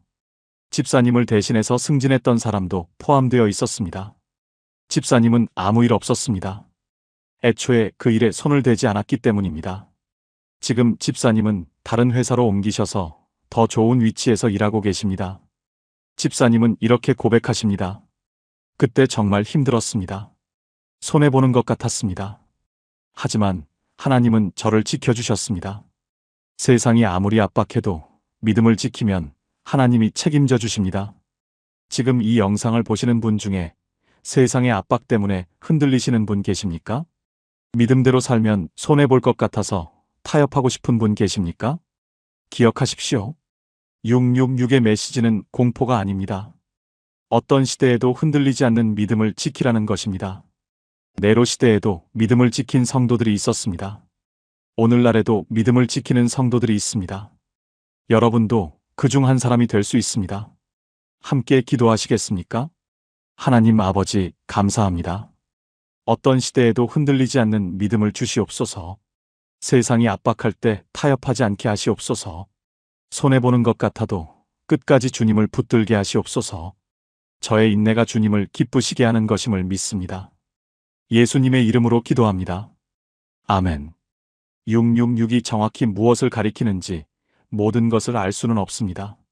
그러나 어떤 상황에서도 믿음을 지켜야 한다는 것은 분명합니다. 이것이 6번째 미스터리가 우리에게 주는 선물입니다. 이제 마지막 미스터리입니다. 인류가 잃어버린 낙원. 에덴 동산은 지금 어디에 있을까요? 7번째 미스터리를 열어보겠습니다. 7번째 미스터리, 에덴 동산의 위치. 인류 역사상 가장 아름다운 장소를 꼽으라면 단연 에덴 동산일 것입니다. 완벽한 기후, 풍성한 과일, 동물들과의 조화로운 공존, 무엇보다 하나님과 매일 함께 거니는 삶이 있던 곳입니다. 죽음이 없었습니다. 질병이 없었습니다. 눈물이 없었습니다. 아담과 하와는 그곳에서 완벽한 행복을 누렸습니다. 창세기는 에덴의 위치에 대해 구체적인 단서를 제공합니다. 창세기 2장 10절에서 14절입니다. 강이 에덴에서 흘러나와 동산을 적시고 거기서부터 갈라져 네 근원이 되었으니 첫째의 이름은 비손이라. 둘째 강의 이름은 기혼이라. 셋째 강의 이름은 hit데겔이라. 넷째 강은 유프라테스더라. hit데겔은 티그리스 강입니다. 유프라테스 강과 함께 지금도 존재하는 강입니다. 이 두 강이 흐르는 지역, 현재의 이라크 남부 지역이 가장 유력한 후보지로 거론됩니다. 그래서 수많은 탐험가와 고고학자들이 그 지역을 뒤졌습니다. 그러나 에덴 동산은 발견되지 않았습니다. 왜일까요? 몇 가지 이유가 있습니다. 첫째, 노아의 홍수입니다. 대홍수가 전 지구적 사건이었다면 지표면 자체가 완전히 바뀌었을 것입니다. 에덴이 있던 지역이 물에 잠기거나 지형이 완전히 달라졌을 가능성이 있습니다. 둘째, 하나님께서 의도적으로 숨기셨을 가능성입니다. 창세기 3장 24절입니다. 이같이 하나님이 그 사람을 쫓아내시고 에덴 동산 동쪽의 그룹들과 두루 도는 불칼을 두어 생명나무의 길을 지키게 하시니라. 하나님은 그룹 천사와 불칼을 두어 에덴으로 가는 길을 막으셨습니다. 다시는 그곳으로 돌아갈 수 없게 하신 것입니다. 어쩌면 에덴은 지금 이 땅의 어딘가에 존재하지만 인간이 찾을 수 없도록 감춰져 있는 것인지도 모릅니다. 그렇다면 에덴 동산은 영원히 잃어버린 것입니까? 저는 그렇게 생각하지 않습니다. 에덴의 본질이 무엇인지 생각해 보아야 합니다. 에덴의 본질은 장소가 아닙니다. 관계입니다. 에덴이 낙원이었던 이유는 그곳의 풍경이 아름다워서가 아닙니다. 하나님과 완벽한 교제를 나누었기 때문입니다. 아담과 하와는 하나님과 함께 거닐었습니다. 하나님과 대화했습니다. 그 관계 안에 완전한 평화와 기쁨이 있었습니다. 죄가 들어오면서 깨진 것은 장소가 아니라 관계였습니다. 하나님과의 친밀함이 끊어졌습니다. 그래서 에덴에서 쫓겨난 것입니다. 그렇다면 에덴의 회복은 무엇입니까? 장소를 찾는 것이 아닙니다. 관계를 회복하는 것입니다. 예수 그리스도를 통해 하나님과의 관계가 회복됩니다. 십자가에서 죄의 대가를 치르시고 우리에게 다시 하나님께 나아갈 길을 열어주셨습니다. 에덴에서 막혔던 그 길이 예수님을 통해 다시 열린 것입니다. 요한계시록은 마지막에 새 하늘과 새 땅을 보여줍니다. 요한계시록 22장 1절에서 2절입니다. 또 그가 수정같이 맑은 생명수의 강을 내게 보이니 하나님과 및 어린 양의 보좌로부터 나와서 길 가운데로 흐르더라. 강 좌우에 생명나무가 있어 생명나무가 다시 등장합니다. 에덴에서 막혔던 생명나무가 새 예루살렘에서 다시 나타납니다. 요한계시록 21장 3절입니다. 보라 하나님의 장막이 사람들과 함께 있음에 하나님이 그들과 함께 계시리니 그들은 하나님의 백성이 되고 하나님은 친히 그들과 함께 계셔서 하나님이 사람들과 함께 계십니다. 에덴에서 누렸던 그 관계가 완전히 회복됩니다. 이것이 진정한 에덴의 회복입니다. 경기도 안양에 사시는 73세 이복순 권사님의 이야기입니다. 권사님은 60년 가까이 신앙생활을 하셨습니다. 그런데 한 가지 풀리지 않는 아픔이 있었습니다. 둘째 아들과의 관계였습니다. 20년 전에 큰 다툼이 있었습니다. 아들이 집을 나갔습니다. 연락이 끊겼습니다. 명절에도 오지 않았습니다. 손자 얼굴도 보지 못했습니다. 권사님은 매일 그 아들을 위해 기도하셨습니다. 하나님, 우리 아들 마음을 돌려주세요. 한 번만 만나게 해주세요. 10년이 지나고 15년이 지나도 연락이 없었습니다. 권사님은 지치셨습니다. 하나님, 왜 이 기도는 안 들어주세요? 제가 뭘 잘못했습니까? 어느 날 새벽 기도 중에 에덴 동산 말씀을 묵상하셨습니다. 아담과 하와가 죄를 짓고 하나님을 피해 숨었던 장면이었습니다. 그런데 하나님은 그들을 찾아오셨습니다. 내가 어디 있느냐? 그 말씀이 가슴에 꽂혔습니다. 아, 하나님도 아담을 잃어버리셨구나. 하나님도 자녀가 떠나는 아픔을 아시는구나. 그런데 하나님은 포기하지 않고 찾아오셨구나. 권사님은 그날 깨달으셨습니다. 하나님이 아담을 찾아오신 것처럼 하나님이 아들을 찾아가실 것이라는 것을, 내가 할 일은 원망이 아니라 믿음으로 기다리는 것이라는 것을, 그리고 먼저 용서하는 것이라는 것을. 권사님은 아들에게 편지를 쓰셨습니다. 20년 만에 처음 쓰는 편지였습니다. 아들아, 엄마가 미안하다. 그때 엄마가 너무 심하게 말했다. 용서해다오. 엄마는 널 기다리고 있단다. 답장이 올 거라고 기대하지 않으셨습니다. 그냥 보내기만 했습니다. 그런데 한 달 후 아들에게서 전화가 왔습니다. 엄마. 그 한마디에 권사님은 눈물이 터지셨습니다. 아들도 울고 있었습니다. 작년 추석에 아들 가족이 집에 왔습니다. 20년 만이었습니다. 손자를 처음 안아보셨습니다. 권사님은 이렇게 고백하십니다. 에덴 동산이 어디 있는지 몰라도 됩니다. 관계가 회복되는 곳이 에덴입니다. 20년 동안 잃어버렸던 아들을 다시 만난 그날이 제게는 에덴이었습니다. 지금 이 영상을 보시는 분 중에 깨어진 관계 때문에 아파하시는 분 계십니까? 가족과 멀어져서 마음이 아프신 분 계십니까? 회복될 수 없을 것 같은 관계 때문에 절망하시는 분 계십니까? 기억하십시오. 하나님은 에덴에서 아담을 찾아가셨습니다. 예수님은 잃어버린 우리를 찾아오셨습니다. 관계의 회복은 가능합니다. 잃어버린 낙원은 다시 찾을 수 있습니다. 함께 기도하시겠습니까? 하나님 아버지, 감사합니다. 잃어버린 관계를 회복시키시는 하나님을 찬양합니다. 에덴에서 아담을 찾아가신 것처럼 저의 깨어진 관계도 회복시켜 주시옵소서. 용서할 수 있는 마음을 주시옵소서. 먼저 손 내밀 수 있는 용기를 주시옵소서. 예수님의 이름으로 기도합니다. 아멘. 에덴 동산이 어디 있는지 우리는 모릅니다. 그러나 관계가 회복되는 곳이 에덴이라는 것은 알게 되었습니다. 이것이 7번째 미스터리가 우리에게 주는 선물입니다.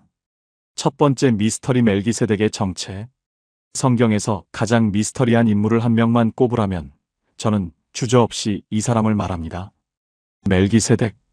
창세기부터 요한계시록까지 성경은 족보를 매우 중요하게 다룹니다. 아브라함에게서 이삭이 나고 이삭에게서 야곱이 나고 야곱에게서 12지파가 나옵니다. 누구의 아들인지 어느 지파 출신인지 혈통의 사슬이 단 한 세대도 끊기지 않습니다. 그런데 창세기 14장에 갑자기 등장하는 이 사람, 살렘 왕 멜기세덱. 이 사람은 모든 원칙을 무시합니다. 아버지가 누구인지 기록이 없습니다. 어머니가 누구인지도 없습니다. 어느 부족 출신인지, 언제 태어났는지, 언제 죽었는지 아무것도 나오지 않습니다. 그냥 갑자기 나타났다가 호련히 사라집니다. 40년 넘게 성경을 읽으신 분들도 이 대목에서 고개를 갸우뚱하십니다. 이 사람은 대체 누구지? 히브리서 7장 3절 말씀입니다. 아버지도 없고 어머니도 없고 족보도 없고 시작한 날도 없고 생명의 끝도 없어 하나님의 아들과 닮아서 항상 제사장으로 있느니라. 이 말씀을 읽으면 더 혼란스러워집니다. 시작한 날도 없고 생명의 끝도 없다니요. 그럼 사람이 아니란 말입니까? 전 세계 신학자들이 수백 년째 이 질문을 놓고 논쟁하고 있습니다. 크게 세 가지 견해가 있습니다. 첫 번째 견해는 멜기세덱이 당시 가나안 지역에 실존했던 제사장 왕이었다는 해석입니다. 고대 근동 지역에서는 왕이 동시에 제사장 역할을 하는 경우가 종종 있었습니다. 족보가 없다는 표현은 단순히 기록이 누락된 것이라고 봅니다. 두 번째 견해는 멜기세덱이 인간의 형태로 잠시 나타나신 그리스도의 선제적 현현이었다는 해석입니다. 예수님이 성육신 하시기 전에 미리 인간의 모습으로 나타나셨다는 것입니다. 족보가 없다는 표현이 단순히 기록 누락이 아니라 애초에 인간의 혈통 밖에 계신 분이라는 뜻이라고 봅니다. 세 번째 견해는 멜기세덱이 실존 인물이지만 성경이 의도적으로 그의 배경을 숨겨서 그리스도를 예표하게 했다는 해석입니다. 어떤 견해가 정답일까요? 솔직히 말씀드리겠습니다. 아무도 확실히 모릅니다. 그런데 한 가지 분명한 것이 있습니다. 성경이 이 인물을 통해 우리에게 보여주고 싶은 것이 무엇인지는 명확합니다. 창세기 14장을 보면 아브라함이 전쟁에서 승리하고 돌아올 때 멜기세덱이 떡과 포도주를 가지고 나와 축복합니다. 떡과 포도주입니다. 이것이 무엇을 떠올리게 합니까? 예수님께서 제정하신 성찬식입니다. 그리고 아브라함은 전리품의 11조를 멜기세덱에게 드립니다.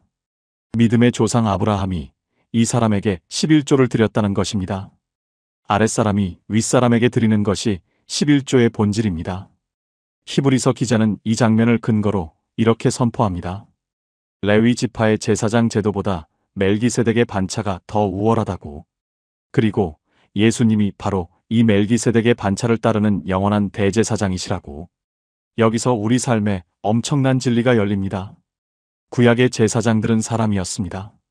죄가 있었습니다. 그래서 백성의 죄를 위해 제사 드리기 전에 먼저 자기 죄를 위해 제사를 드려야 했습니다. 그리고 결국 죽었습니다. 제사장이 죽으면 다음 제사장이 그 자리를 이어받아야 했습니다. 끊임없이 교체되는 제사장직이었습니다. 그런데 예수님은 다르십니다. 죄가 없으십니다.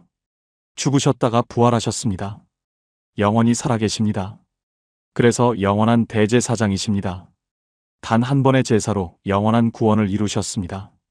지금 이 순간에도 하나님 우편에서 우리를 위해 중보하고 계십니다. 이것이 우리에게 무슨 의미입니까? 우리에게는 영원히 바뀌지 않는 중보자가 계시다는 뜻입니다. 경북 포항에 사시는 63세 이정호 집사님의 이야기입니다. 집사님은 5년 전에 사업이 완전히 무너졌습니다. 30년 동안 운영하던 작은 공장이었습니다. 거래처가 부도가 나면서 연쇄적으로 무너졌습니다. 빚이 2억이 넘게 남았습니다.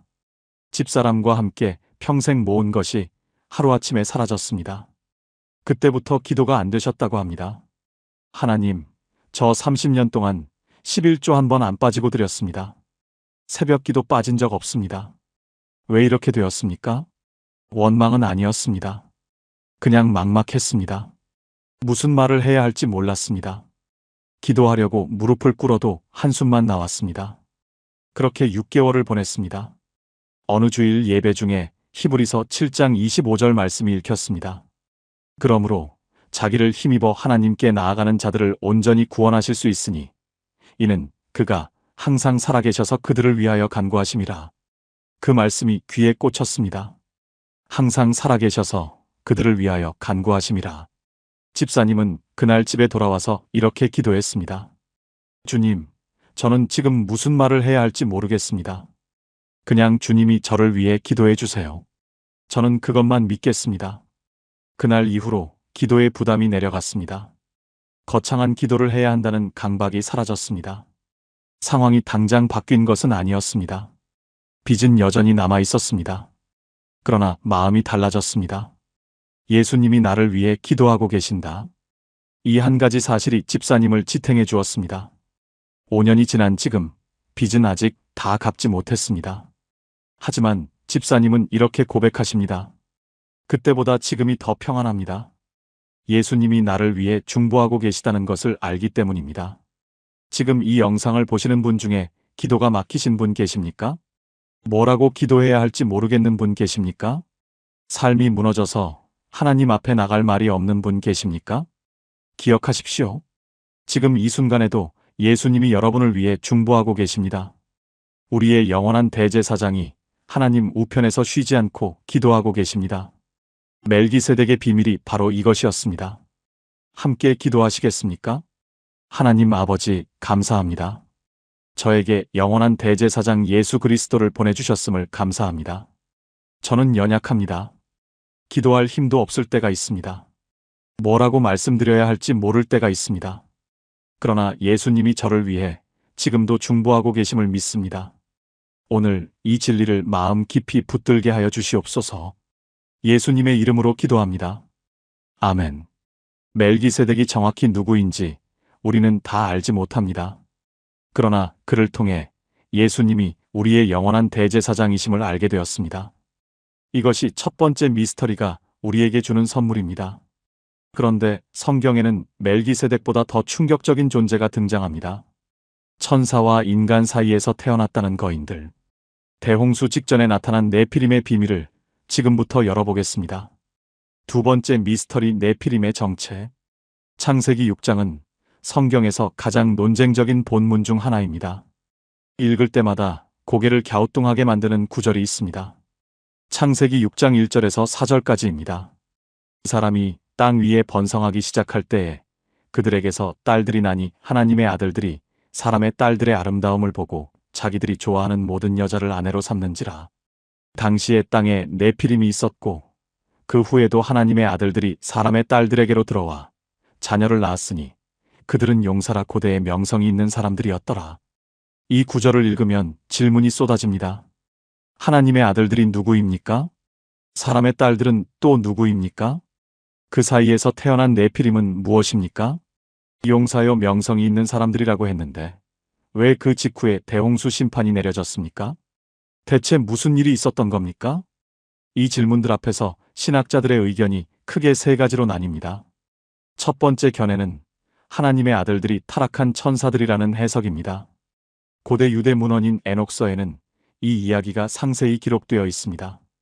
감시자라 불리는 천사들이 인간 여자들의 아름다움에 이끌려 하늘의 명령을 어기고 땅으로 내려왔다는 것입니다.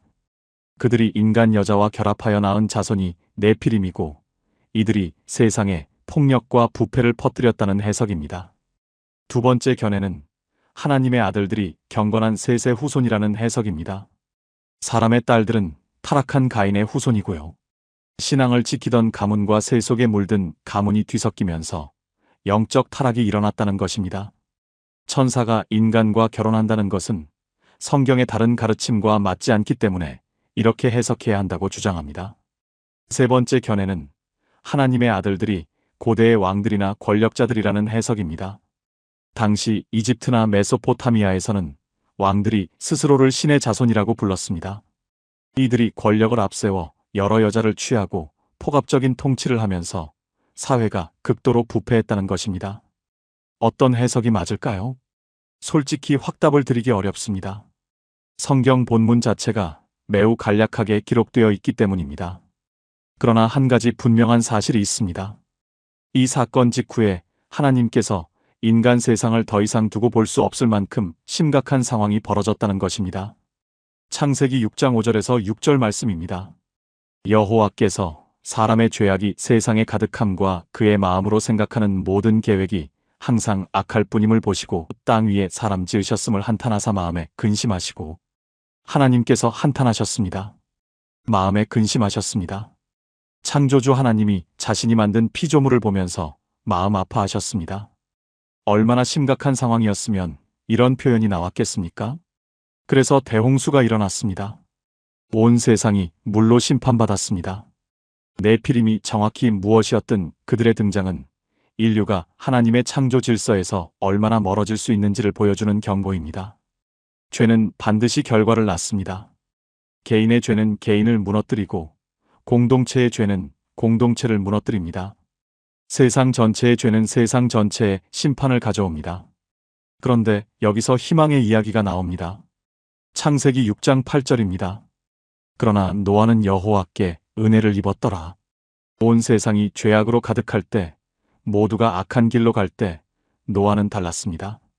노아는 하나님과 동행했습니다. 그래서 은혜를 입었습니다. 방주를 지으라는 명령을 받았습니다. 노아의 가족 8명이 살아남았습니다. 이것이 우리에게 주는 메시지는 무엇입니까? 세상이 아무리 어두워도 은혜 입은 자가 있다는 것입니다. 모두가 흘러가는 대로 살아갈 때 하나님과 동행하는 자가 있다는 것입니다. 그리고 하나님은 그런 사람을 절대 잊지 않으신다는 것입니다. 전남 순천에 사시는 58세 박순덕 권사님의 이야기입니다. 권사님은 20대 때 신앙을 갖게 되셨습니다. 그런데 시댁 식구들 중에 믿는 사람이 한 명도 없었습니다. 시어머니는 제사를 중요하게 여기셨습니다. 결혼 첫 해부터 갈등이 시작되었습니다. 며느리가 제사에 절을 안 한다. 우리 집안 망신이다. 남편도 권사님 편이 아니었습니다. 그냥 형식적으로라도 해라. 한 번 절하는 게 뭐가 어렵냐? 권사님은 흔들렸습니다. 그냥 한 번만 절할까? 이렇게 힘들게 살아야 하나? 교회 다니는 것도 눈치가 보였습니다. 주일마다 시어머니의 한숨 소리를 들으며 예배당에 갔습니다. 그렇게 10년을 버텼습니다. 어느 날 시어머니께서 갑자기 쓰러지셨습니다. 뇌출혈이었습니다. 병원에서 의식 없이 누워 계신 시어머니를 보면서 권사님은 기도하기 시작했습니다. 하나님, 어머니를 살려주세요. 어머니가 예수님을 알게 해주세요. 3주 동안 병원에서 간병했습니다. 기적적으로 시어머니가 깨어나셨습니다. 의사도 놀랐습니다. 깨어나신 시어머니가 권사님 손을 잡고 이렇게 말씀하셨습니다. 순덕아, 내가 꿈을 꿨어. 빛이 나를 감싸더라. 그 빛이 따뜻했어. 내가 믿는 그분이 그분이니? 그해 추석에 시어머니께서 제사상 대신 감사 예배상을 차리자고 하셨습니다. 남편이 먼저 놀랐습니다. 시동생들도 놀랐습니다. 권사님은 그때 깨달으셨습니다. 아, 내가 10년 동안 흔들리지 않고 버틴 것이 헛되지 않았구나. 하나님이 나를 보고 계셨구나. 지금은 시어머니와 함께 새벽 기도를 다니십니다. 남편도 작년에 세례를 받았습니다.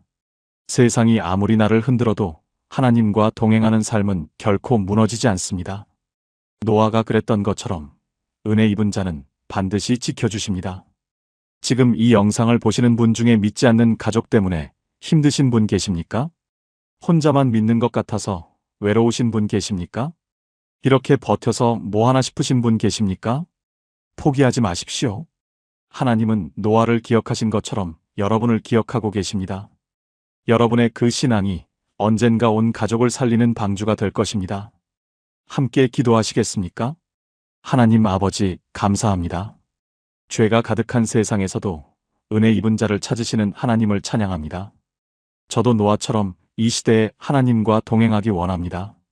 세상이 흔들어도 믿음을 지키게 하여 주시옵소서. 저로 인해 제 가족이 구원받게 하여 주시옵소서. 예수님의 이름으로 기도합니다. 아멘. 네피림의 정체가 무엇인지 우리는 다 알지 못합니다.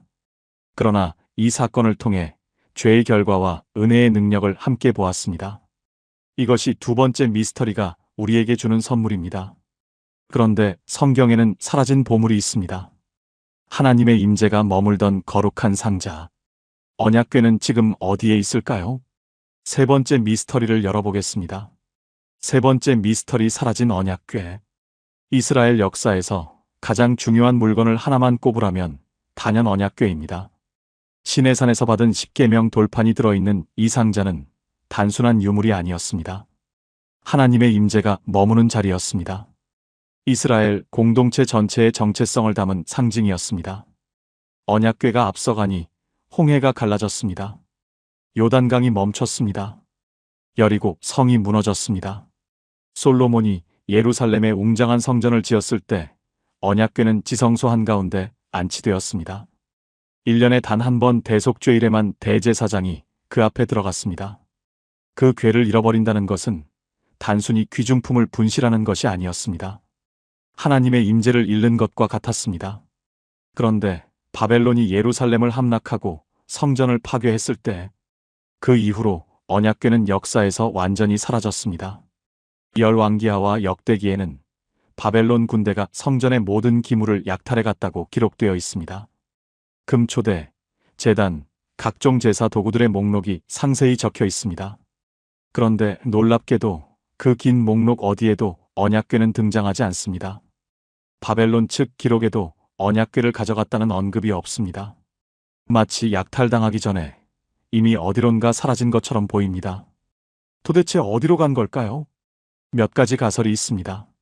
첫 번째 가설은 예레미야 선지자가 바벨론 침공을 예견하고 언약궤를 느보산 비밀 동굴에 숨겼다는 것입니다. 외경인 마카베오 화서에는 이런 기록이 있습니다. 예레미야가 장막과 궤와 분향단을 가지고 모세가 하나님의 기업을 바라보았던 산으로 올라갔다. 그곳에서 동굴을 발견하고 그 안에 이것들을 감춘 뒤 입구를 막았다. 그리고 이렇게 말했다. 이 장소는 하나님께서 백성을 다시 모으시는 날까지 아무도 알 수 없을 것이다. 두 번째 가설은 성전 제사장들이 언약궤를 성전 지하 깊숙한 곳에 미리 숨겼다는 것입니다. 성전산 지하에는 복잡한 통로와 방들이 있었다고 전해집니다. 바벨론 군대가 아무리 뒤져도 찾지 못할 만큼 깊은 곳에 숨겨졌을 가능성이 있습니다. 세 번째 가설은 에티오피아에 있다는 주장입니다. 에티오피아 정교회는 자신들이 진짜 언약궤를 보관하고 있다고 수천 년째 주장하고 있습니다. 악숨이라는 도시의 시온 마리아 교회에 언약궤가 있다는 것입니다. 솔로몬 왕과 스바 여왕 사이에서 태어난 아들 메넬리크가 예루살렘에서 진짜 언약궤를 가져왔다는 전설입니다. 진실이 무엇인지 아무도 모릅니다. 그러나 신앙적으로 매우 중요한 질문이 하나 있습니다. 언약궤가 사라진 것이 우리 신앙에 어떤 의미가 있는가 하는 것입니다. 저는 이렇게 생각합니다. 어쩌면 언약궤가 사라진 것 자체가 하나님의 계획이었을 수도 있습니다. 구약시대의 하나님의 임재는 특정한 장소에 머물렀습니다. 성막 안에, 성전 안에, 언약궤 위에 머무르셨습니다. 그곳에 가야만 하나님을 만날 수 있었습니다. 대제사장만 1년에 한 번 지성소에 들어갈 수 있었습니다. 그러나 신약시대가 열리면서 완전히 달라졌습니다. 예수님께서 십자가에서 죽으실 때 성전 휘장이 위에서 아래로 찢어졌습니다. 지성소로 가는 길이 열린 것입니다. 이제 누구든지 예수 그리스도를 통해 하나님께 직접 나아갈 수 있게 되었습니다. 고린도전서 6장 19절 말씀입니다. 너희 몸은 너희가 하나님께로부터 받은 바 너희 가운데 계신 성령의 전인 줄을 알지 못하느냐? 우리 몸이 성령의 전입니다. 하나님의 임재가 더 이상 나무 상자 안에 있지 않습니다. 우리 안에 계십니다. 이것이 얼마나 놀라운 진리입니까? 구약시대 사람들은 평생 지성소에 들어가지 못했습니다. 언약궤 앞에 서보는 것은 꿈도 꾸지 못했습니다. 그런데 지금 우리는 하나님의 임재를 몸 안에 모시고 살아가는 것입니다. 언약궤보다 더 큰 은혜를 받은 것입니다. 서울 관악구에 사시는 71세 최영숙 권사님의 이야기입니다. 권사님은 50년 넘게 신앙생활을 하셨습니다. 새벽 기도도 열심히 다니셨습니다. 기도원도 자주 가셨습니다. 성지 순례도 2번이나 다녀오셨습니다. 그런데 늘 마음 한편이 공허했습니다. 왜 나는 기도원 갔을 때만 은혜 받고 집에 오면 금방 식을까? 왜 성지 순례 갔을 때는 뜨거웠는데 일상으로 돌아오면 다시 무뎌질까? 권사님은 항상 어딘가로 가야만 하나님을 만날 수 있다고 생각하셨습니다. 교회 가야 은혜 받고, 기도원 가야 충만해지고, 특별한 장소에 가야 하나님을 경험한다고 믿으셨습니다. 3년 전 겨울, 권사님이 무릎 수술을 받으셨습니다. 6개월 동안 집 밖을 나가기 어려웠습니다.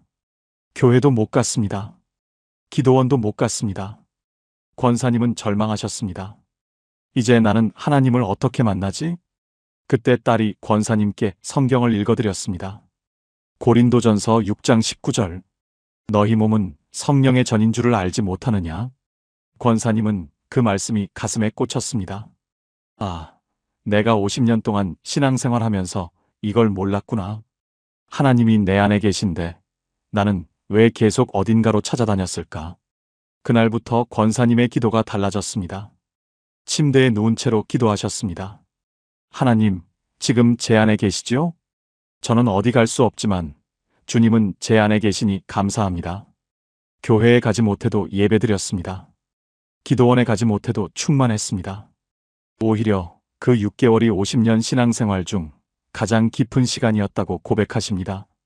지금 이 영상을 보시는 분 중에 어딘가에 가야만 은혜 받는다고 생각하시는 분 계십니까? 교회에 가야, 기도원에 가야, 특별한 집회에 가야 하나님을 만난다고 생각하시는 분 계십니까? 기억하십시오. 하나님의 임재는 이제 상자 안에 있지 않습니다. 여러분 안에 계십니다. 지금 이 순간 여러분이 앉아 계신 그 자리가 지성소입니다. 언약궤보다 더 큰 은혜가 여러분 안에 있습니다. 함께 기도하시겠습니까? 하나님 아버지, 감사합니다. 주님의 임재가 저 안에 있음을 감사합니다. 저는 더 이상 어딘가를 찾아 헤매지 않겠습니다. 지금 이 자리에서 주님을 만납니다. 저의 몸이 성령의 전임을 고백합니다. 언약궤보다 더 큰 은혜를 주셔서 감사합니다. 예수님의 이름으로 기도합니다. 아멘. 언약궤가 어디 있는지 우리는 모릅니다. 그러나 하나님의 임재가 우리 안에 있다는 것은 확실히 압니다. 이것이 세 번째 미스터리가 우리에게 주는 선물입니다. 이제 예수님의 이야기로 넘어가겠습니다. 복음서에서 가장 긴 침묵의 시간. 예수님은 12살부터 30살까지 18년 동안 어디서 무엇을 하셨을까요? 네 번째 미스터리를 열어보겠습니다. 네 번째 미스터리, 예수님의 18년 공백. 복음서를 읽다 보면 한 가지 이상한 점을 발견하게 됩니다. 예수님의 어린 시절 이야기는 아주 적습니다. 탄생 이야기가 나오고 8일 만에 할례 받으신 이야기가 나오고 이집트로 피난 가셨다가 돌아오신 이야기가 나옵니다. 그리고 12살 때 예루살렘 성전에서 랍비들과 토론하셨다는 이야기가 나옵니다. 그 다음은요? 갑자기 30살로 넘어갑니다. 요단강에서 세례 요한에게 세례를 받으시는 장면입니다. 12살에서 30살, 무려 18년입니다. 이 긴 시간 동안 예수님은 어디서 무엇을 하셨을까요? 왜 성경은 이 시간을 완전히 침묵하고 있을까요? 이 질문을 놓고 수많은 추측과 가설이 난무합니다. 어떤 사람들은 예수님이 인도에 가셔서 힌두교나 불교를 공부하셨다고 주장합니다. 어떤 사람들은 이집트에서 신비주의를 배우셨다고 말합니다. 어떤 사람들은 에세네파 공동체에서 수행하셨다고 합니다. 이런 주장들은 역사적 근거가 전혀 없습니다. 성경도 지지하지 않습니다. 그렇다면 성경이 말해주는 것은 무엇일까요? 마가복음 6장 3절입니다. 이 사람이 마리아의 아들 목수가 아니냐? 예수님은 목수로 불리셨습니다. 당시 유대 사회에서 아들은 아버지의 직업을 이어받는 것이 일반적이었습니다. 요셉이 목수였기 때문에 예수님도 목수 일을 배우셨을 것입니다. 그렇다면 18년의 공백 기간 대부분을 나사렛이라는 작은 마을에서 목수로 일하셨을 가능성이 높습니다. 하나님의 아들이 망치를 들고 나무를 깎으셨습니다. 의자를 만들고 문을 고치고 농기구를 수리하셨습니다. 땀을 흘리고 손에 물집이 잡히셨습니다. 피곤하면 쉬셔야 했고 배고프면 드셔야 했습니다. 완전한 인간의 삶을 사셨습니다. 그런데 왜 하나님은 이 시간을 성경에 기록하지 않으셨을까요? 저는 이렇게 생각합니다. 하나님께서 의도적으로 이 시간을 침묵으로 남겨두신 것입니다. 왜냐하면 이 침묵 자체가 우리에게 주시는 메시지이기 때문입니다. 예수님은 30살이 되어서야 공생애를 시작하셨습니다. 유대 사회에서 랍비가 되려면 30살이 되어야 했습니다. 하나님의 때가 있었습니다. 예수님도 그 때를 기다리셨습니다. 18년 동안 조용히 기다리셨습니다. 나사렛에서 묵묵히 일하면서 기다리셨습니다. 아무도 알아주지 않는 작은 마을에서 하나님의 때를 기다리셨습니다. 이것이 우리에게 무슨 의미입니까? 우리의 인생에도 침묵의 시간이 있습니다. 아무 일도 일어나지 않는 것 같은 시간이 있습니다. 기도해도 응답이 없는 것 같은 시간이 있습니다. 내가 왜 여기서 이러고 있나 싶은 시간이 있습니다. 그 시간이 의미 없는 시간이 아닙니다. 하나님의 때를 기다리는 시간입니다. 예수님도 그 시간을 거치셨습니다. 전도서 3장 1절 말씀입니다. 천하의 범사가 기한이 있고 모든 목적이 이룰 때가 있나니 하나님은 모든 일의 때를 정해 두셨습니다. 그때가 오기 전에 아무리 조급해도 소용없습니다. 그러나 그때가 오면 어떤 것도 막을 수 없습니다.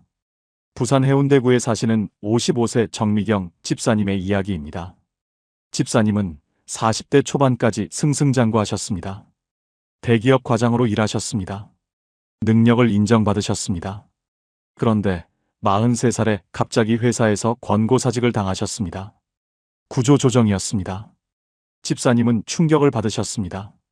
하나님, 저 열심히 일했는데 왜 이러십니까? 저 성실하게 살았는데 왜 이런 일이 생깁니까? 제 취업을 위해 뛰어다녔습니다. 이력서를 수십 군데 넣었습니다. 그러나 40대 중반 여성에게 돌아오는 연락은 없었습니다. 1년이 지나고 2년이 지났습니다. 집사님은 점점 지쳐갔습니다. 나는 이제 아무 쓸모가 없나 보다. 하나님이 나를 버리신 건가? 그렇게 5년이 흘렀습니다. 48살이 되던 해 집사님은 교회에서 우연히 청소년 사역을 돕게 되셨습니다. 처음에는 그냥 심심해서 시작한 일이었습니다. 그런데 아이들과 함께 시간을 보내면서 마음이 살아나기 시작했습니다. 집사님은 대학 때 교육학을 전공하셨습니다. 원래 꿈은 교사였는데 취업이 안 돼서 회사에 들어가셨던 것입니다. 50살의 집사님은 늦깎이 대학원에 입학하셨습니다. 상담 심리학을 공부하셨습니다. 지금은 교회에서 청소년 상담 사역을 하고 계십니다. 집사님은 이렇게 고백하십니다. 그 5년이 가장 힘들었지만 가장 필요한 시간이었습니다. 그 시간이 없었다면 저는 지금 이 자리에 없었을 것입니다. 회사에서 잘렸을 때는 하나님이 나를 버리신 줄 알았는데 사실은 더 좋은 곳으로 옮기시려고 잠깐 멈추게 하신 것이었습니다. 지금 이 영상을 보시는 분 중에 기다림의 시간을 보내고 계신 분 있으십니까? 아무 일도 안 일어나는 것 같은 시간 속에 계신 분 있으십니까? 기도해도 응답이 없어서 지치신 분 있으십니까? 기억하십시오. 예수님도 18년을 기다리셨습니다. 나사렛이라는 작은 마을에서 묵묵히 목수일을 하시며 하나님의 때를 기다리셨습니다. 그 기다림 끝에 인류 역사를 바꾸는 3년의 사역이 시작되었습니다. 여러분의 기다림도 헛되지 않습니다.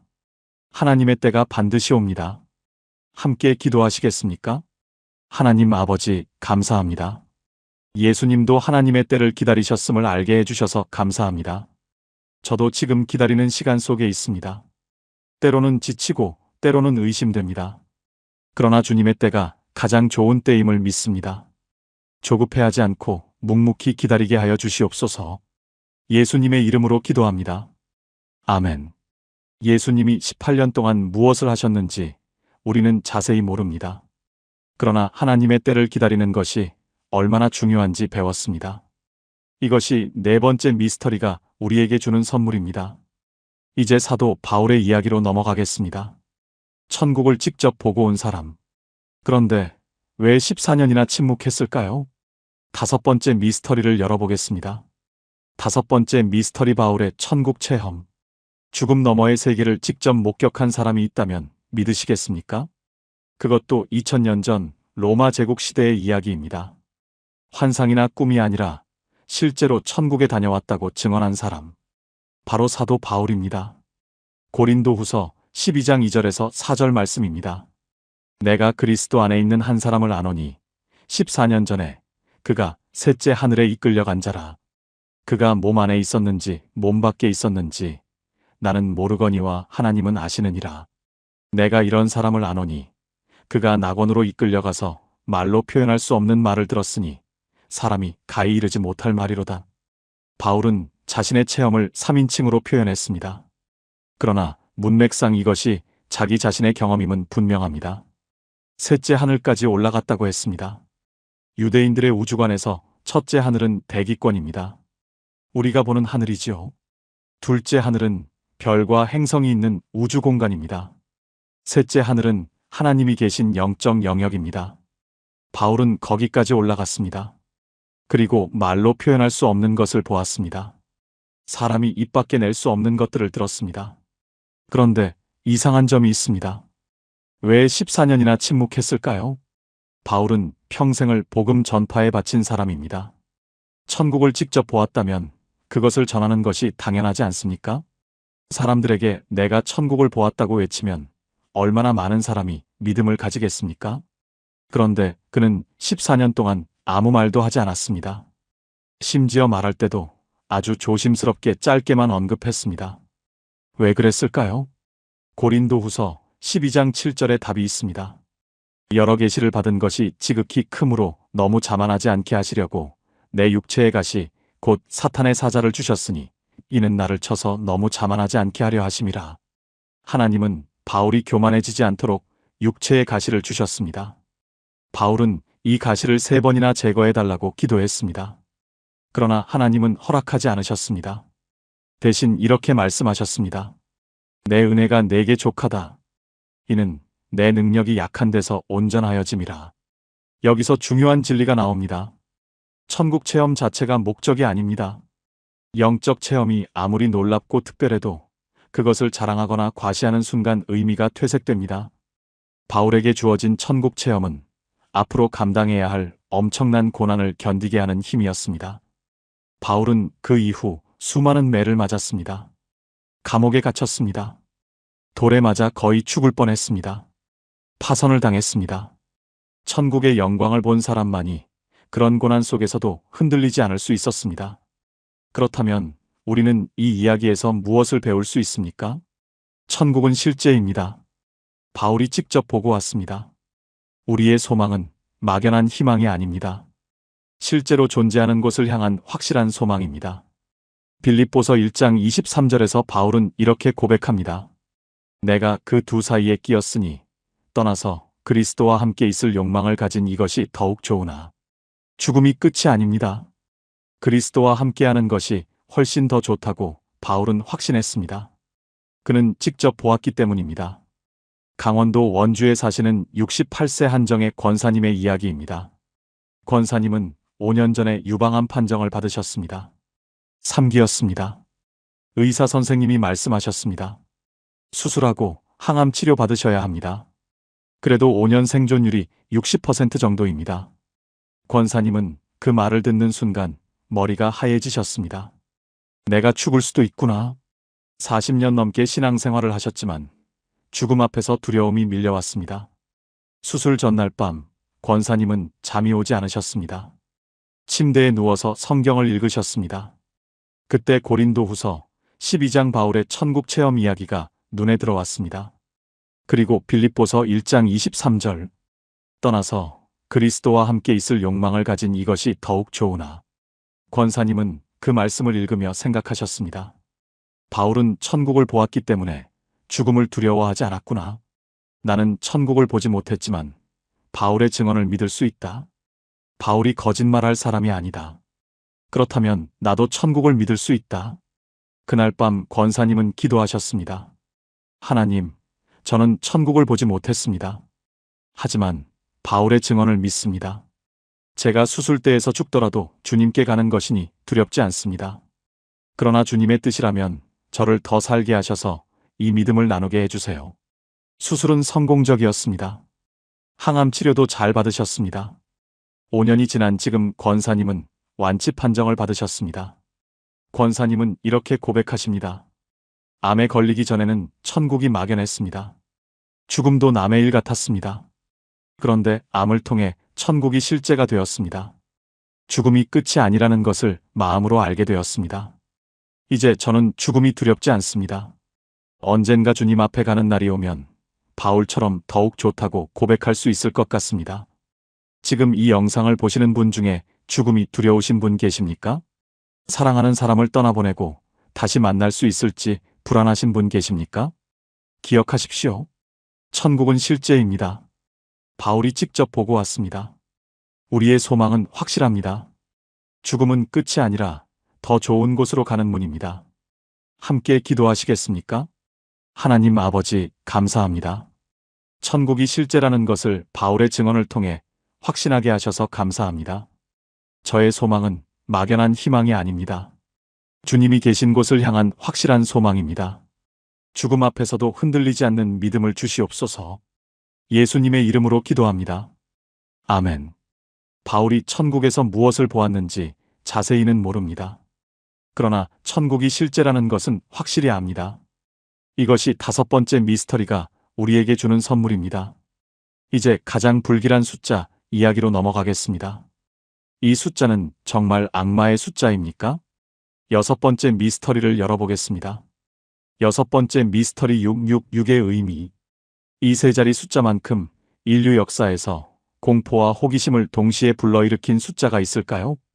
할리우드 공포 영화의 단골 소재입니다. 음모론자들이 가장 좋아하는 주제입니다. 어떤 사람들은 이 숫자가 적힌 것을 보면 피합니다. 호텔에 666호방이 없는 곳도 있습니다. 건물에 6층이 없는 곳도 있습니다.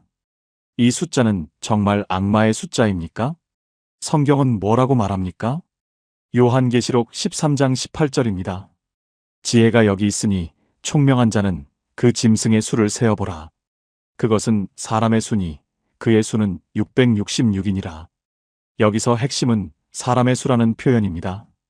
이것은 특정한 한 사람을 가리킨다는 뜻입니다.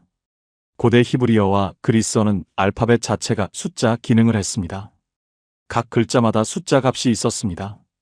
이름의 철자를 모두 더하면 그 사람을 나타내는 숫자가 나왔습니다. 이것을 게마트리아라고 합니다. 초대교회 신학자들은 이 암호를 풀기 위해 많은 노력을 기울였습니다. 가장 유력한 답으로 떠오른 인물이 있습니다. 로마 황제 네로입니다. 히브리어로 네로 카이사르를 쓰고 각 글자의 숫자 값을 더하면 정확히 666이 나옵니다.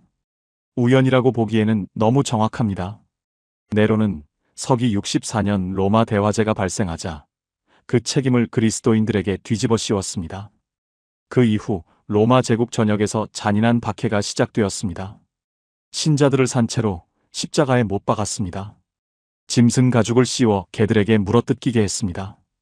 타르를 온몸에 바르고 정원의 횃불로 사용하기도 했습니다.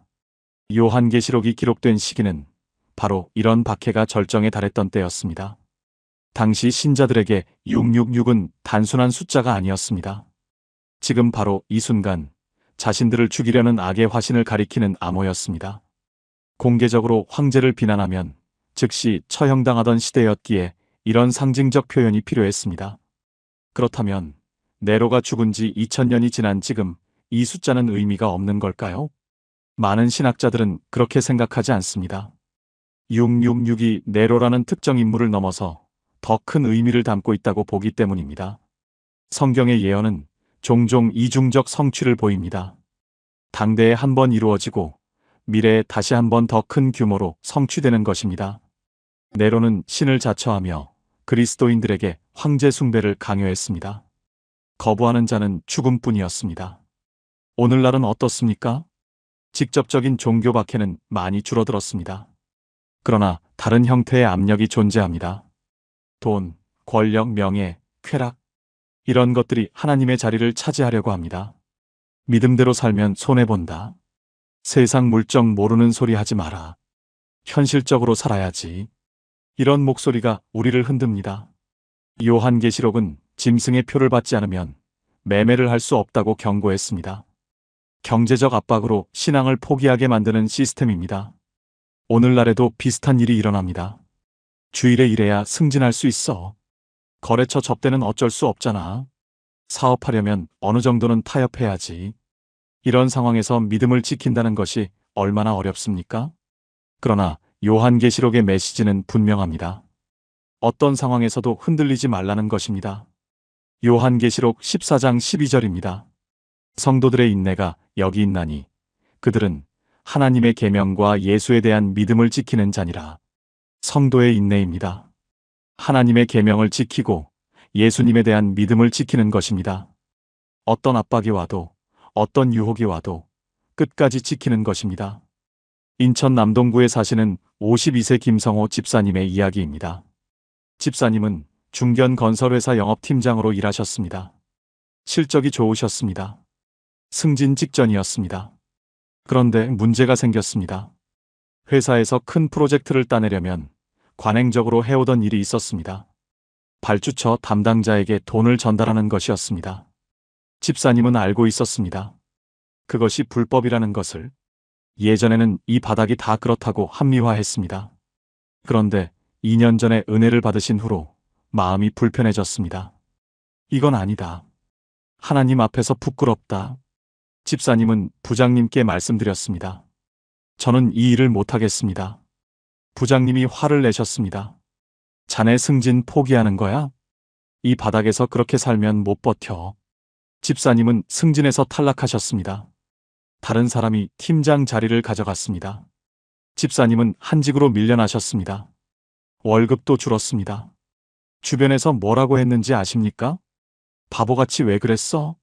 적당히 살지. 믿음이 밥 먹여주나? 집사님도 흔들렸습니다. 내가 잘한 건가? 가족들한테 미안하다. 그런데 1년 후에 일이 터졌습니다. 그 프로젝트에 관련된 비리가 검찰 수사로 드러났습니다. 돈을 전달했던 담당자들이 줄줄이 구속되었습니다. 집사님을 대신해서 승진했던 사람도 포함되어 있었습니다. 집사님은 아무 일 없었습니다. 애초에 그 일에 손을 대지 않았기 때문입니다. 지금 집사님은 다른 회사로 옮기셔서 더 좋은 위치에서 일하고 계십니다. 집사님은 이렇게 고백하십니다. 그때 정말 힘들었습니다. 손해보는 것 같았습니다. 하지만 하나님은 저를 지켜주셨습니다. 세상이 아무리 압박해도 믿음을 지키면 하나님이 책임져 주십니다. 지금 이 영상을 보시는 분 중에 세상의 압박 때문에 흔들리시는 분 계십니까? 믿음대로 살면 손해볼 것 같아서 타협하고 싶은 분 계십니까? 기억하십시오. 666의 메시지는 공포가 아닙니다. 어떤 시대에도 흔들리지 않는 믿음을 지키라는 것입니다. 네로 시대에도 믿음을 지킨 성도들이 있었습니다. 오늘날에도 믿음을 지키는 성도들이 있습니다. 여러분도 그중 한 사람이 될 수 있습니다. 함께 기도하시겠습니까? 하나님 아버지, 감사합니다.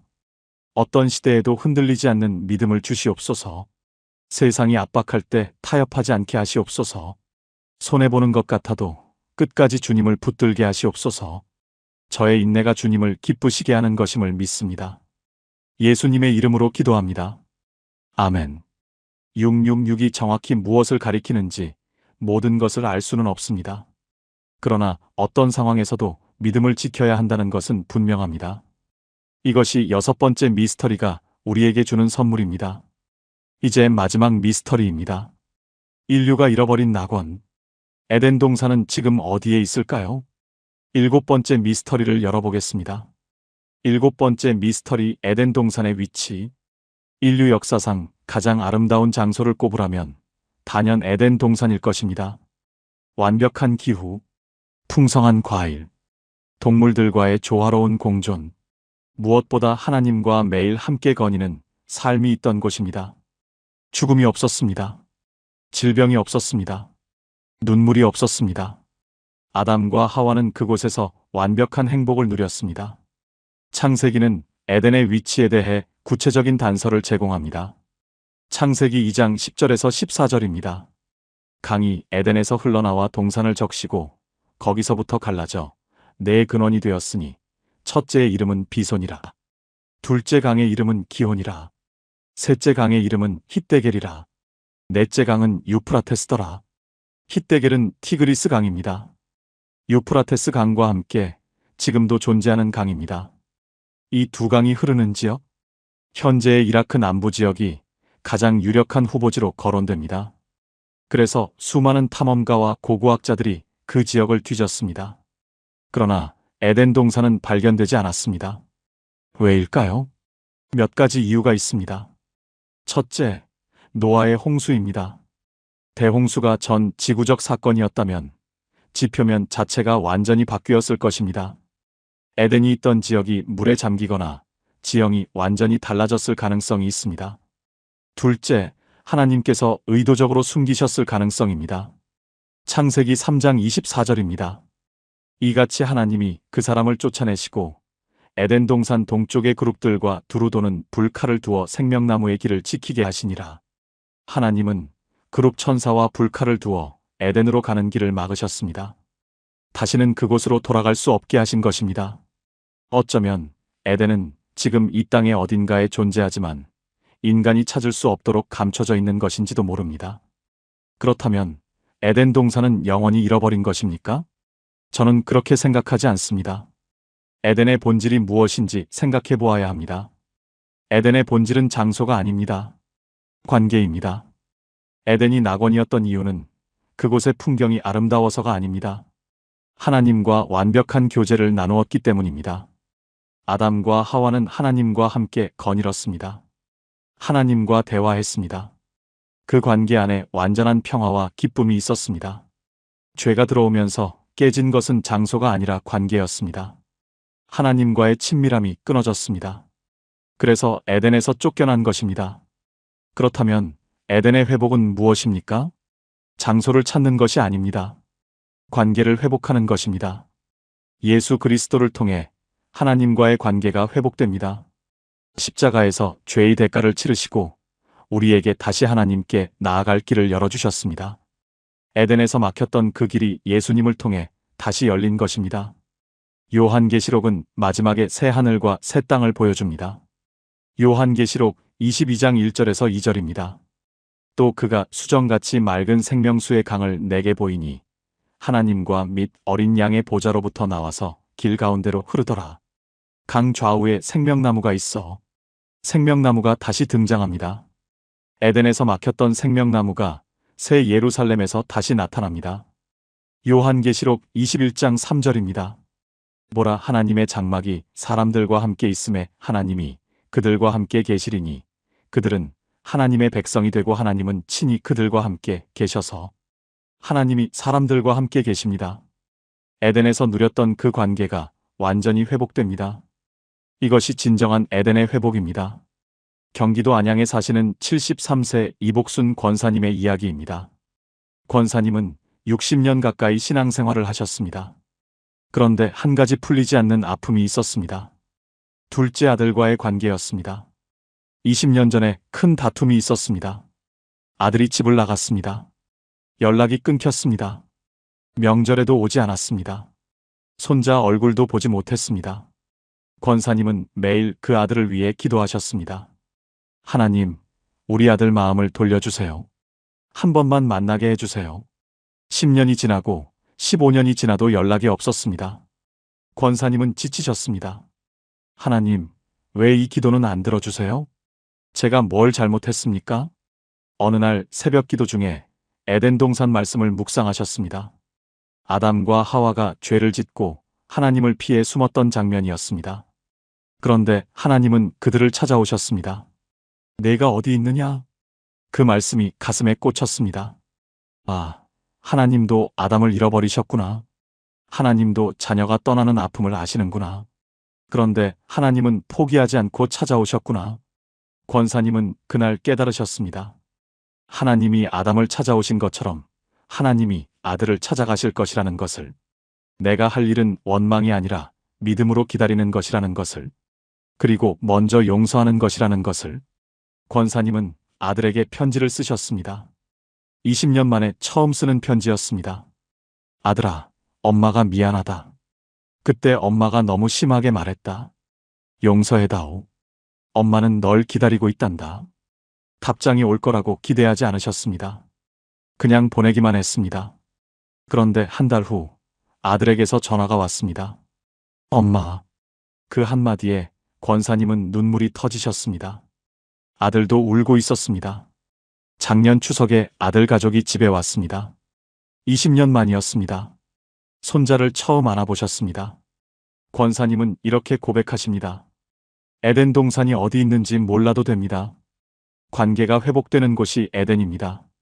20년 동안 잃어버렸던 아들을 다시 만난 그날이 제게는 에덴이었습니다. 지금 이 영상을 보시는 분 중에 깨어진 관계 때문에 아파하시는 분 계십니까? 가족과 멀어져서 마음이 아프신 분 계십니까? 회복될 수 없을 것 같은 관계 때문에 절망하시는 분 계십니까? 기억하십시오. 하나님은 에덴에서 아담을 찾아가셨습니다. 예수님은 잃어버린 우리를 찾아오셨습니다. 관계의 회복은 가능합니다. 잃어버린 낙원은 다시 찾을 수 있습니다. 함께 기도하시겠습니까? 하나님 아버지, 감사합니다. 잃어버린 관계를 회복시키시는 하나님을 찬양합니다. 에덴에서 아담을 찾아가신 것처럼 저의 깨어진 관계도 회복시켜 주시옵소서. 용서할 수 있는 마음을 주시옵소서. 먼저 손 내밀 수 있는 용기를 주시옵소서. 예수님의 이름으로 기도합니다. 아멘. 에덴 동산이 어디 있는지 우리는 모릅니다. 그러나 관계가 회복되는 곳이 에덴이라는 것은 알게 되었습니다. 이것이 7번째 미스터리가 우리에게 주는 선물입니다. 통합 기도문. 지금까지 나눈 7가지 미스터리를 하나의 기도로 드리겠습니다. 함께 기도하시겠습니까? 전능하신 하나님 아버지, 오늘 이 시간 성경 속에 숨겨진 비밀들을 열어 보여주셔서 감사합니다. 멜기세덱의 비밀을 통해 예수 그리스도가 저의 영원한 대제사장이심을 알게 해주셔서 감사합니다. 지금 이 순간에도 저를 위해 중보하고 계시는 주님을 찬양합니다. 네피림의 이야기를 통해 죄의 결과가 무엇인지 깨닫게 해주셔서 감사합니다. 그러나 노아처럼 은혜 입은 자를 잊지 않으시는 하나님을 찬양합니다. 저도 이 시대에 하나님과 동행하는 자가 되게 하여 주시옵소서. 언약궤의 비밀을 통해 하나님의 임재가 이제 저 안에 있음을 알게 해주셔서 감사합니다. 저의 몸이 성령의 전임을 고백합니다. 어디에 있든지 주님과 함께함을 믿습니다. 예수님의 18년 침묵을 통해 하나님의 때를 기다리는 것이 무엇인지 배웠습니다. 조급해하지 않고 묵묵히 주님의 때를 기다리게 하여 주시옵소서. 기다림의 시간도 헛되지 않음을 믿습니다. 바울의 천국 체험을 통해 저의 소망이 확실함을 알게 해주셔서 감사합니다. 천국은 실제입니다. 죽음이 끝이 아님을 믿습니다. 주님과 영원히 함께할 그날을 소망합니다.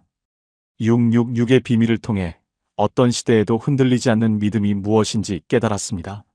세상이 압박해도 타협하지 않게 하시옵소서. 끝까지 주님을 붙드는 자가 되게 하여 주시옵소서.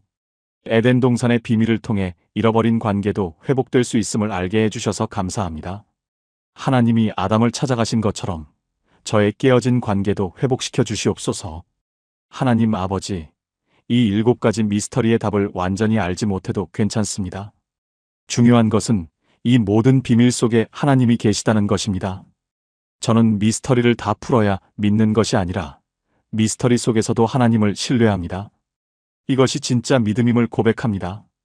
오늘 이 말씀이 저의 삶을 변화시키게 하여 주시옵소서. 살아계신 예수 그리스도의 이름으로 기도합니다. 아멘. 마무리. 지금까지 성경 속에 숨겨진 7가지 최대 미스터리를 함께 열어보았습니다. 족보도 없이 나타났다 사라진 멜기세덱.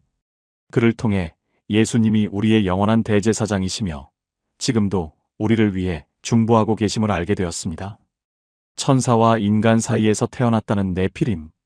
그 사건을 통해 죄의 결과는 심판이지만 노아처럼 은혜 입은 자가 있다는 희망을 보았습니다. 역사 속으로 사라진 언약궤. 그러나 하나님의 임재는 이제 상자 안이 아니라 우리 안에 계심을 깨달았습니다. 복음서에서 침묵하고 있는 예수님의 18년. 그 시간을 통해 하나님의 때를 기다리는 것이 얼마나 중요한지 배웠습니다. 사도 바울이 직접 다녀온 천국. 그 체험을 통해 천국이 실제이며 우리의 소망이 확실하다는 것을 확인했습니다. 수천 년 동안 논쟁이 되어온 666. 그 숫자를 통해 어떤 시대에도 흔들리지 않는 믿음을 지켜야 한다는 것을 다짐했습니다. 인류가 잃어버린 낙원 에덴 동산. 그 이야기를 통해 깨어진 관계도 회복될 수 있다는 소망을 발견했습니다. 이 7가지 미스터리 앞에서 전 세계 신학자들은 여전히 논쟁 중입니다. 아직도 완전한 답이 나오지 않았습니다. 그런데 오늘 우리는 한 가지 확실한 것을 발견했습니다. 미스터리의 답을 다 알아야 믿음이 생기는 것이 아니라는 것입니다. 미스터리 속에서도 하나님을 신뢰하는 것이 진짜 믿음이라는 것입니다. 멜기세덱이 정확히 누구인지 몰라도 예수님이 우리의 대제사장이신 것은 변하지 않습니다. 네피림의 정체를 다 몰라도 하나님의 은혜는 여전히 우리에게 임합니다. 언약궤가 어디 있는지 몰라도 하나님의 임재는 우리 안에 있습니다. 이것이 오늘 우리가 얻은 가장 큰 보물입니다. 욥기의 욥을 기억하십니까? 그는 자신에게 닥친 고난의 이유를 끝까지 듣지 못했습니다. 하나님은 왜 이런 일이 일어났는지 설명해 주지 않으셨습니다. 그러나 욥은 그 고통의 한복판에서 하나님의 주권을 인정하고 무릎 꿇었습니다. 주신 이도 여호와시요 거두신 이도 여호와시오니 여호와의 이름이 찬송을 받으실지니이다. 이것이 진짜 믿음입니다. 모든 질문에 답을 얻어야 믿는 것이 아닙니다. 답을 모르는 상황에서도 하나님을 신뢰하는 것이 믿음입니다. 오늘 영상을 시작할 때 말씀드렸습니다. 교회에서 절대 다루지 않는 질문들이 있다고. 40년 믿어온 장로님도 입을 다무시는 주제들이 있다고. 그런데 이 질문들이 믿음의 걸림돌이 아니라는 것을 오늘 확인하셨습니까? 오히려 믿음을 더 깊게 만드는 디딤돌이라는 것을 느끼셨습니까? 앞으로도 질문하십시오. 성경을 읽다가 이해가 안 되는 부분이 나오면 덮어두지 마십시오. 그 질문이 여러분을 더 깊은 믿음으로 인도할 것입니다. 다만 한 가지만 기억하십시오. 모든 미스터리의 끝에는 하나님이 계십니다. 이해보다 믿음이 먼저이고 지식보다 은혜가 더 깊습니다. 오늘 이 영상이 여러분의 신앙에 새로운 깊이를 더해드렸기를 소망합니다. 평생 가슴 한편에 찝찝하게 남아있던 그 질문들. 오늘 조금이라도 해소가 되셨습니까? 이 말씀이 여러분의 마음에 닿으셨다면 더 많은 분들이 이 은혜를 함께 나눌 수 있도록 공유해 주세요. 댓글로 여러분의 생각을 나눠주세요. 7가지 중에 가장 마음에 와닿은 미스터리가 무엇인가요? 여러분의 이야기를 듣고 싶습니다. 혹시 또 궁금한 성경의 미스터리가 있으시면 댓글로 남겨주세요. 다음 영상에서 함께 나눠보겠습니다. 사랑하는 성도 여러분, 오늘도 하나님의 크신 은혜가 여러분과 함께 하시기를 축복합니다. 멜기세덱의 반차를 따르시는 예수님께서 지금 이 순간에도 여러분을 위해 중보하고 계십니다. 노아가 은혜를 입은 것처럼 여러분도 이 시대에 은혜 입은 자로 살아가시기를 축복합니다. 하나님의 임재가 여러분 안에 있습니다. 하나님의 때가 여러분의 삶에 임할 것입니다. 천국의 소망이 여러분을 지탱해 줄 것입니다. 어떤 압박에도 흔들리지 않는 믿음이 여러분의 것이 될 것입니다. 깨어진 관계가 회복되는 기적이 여러분의 가정에 일어날 것입니다. 예수 그리스도의 이름으로 축복합니다. 샬롬.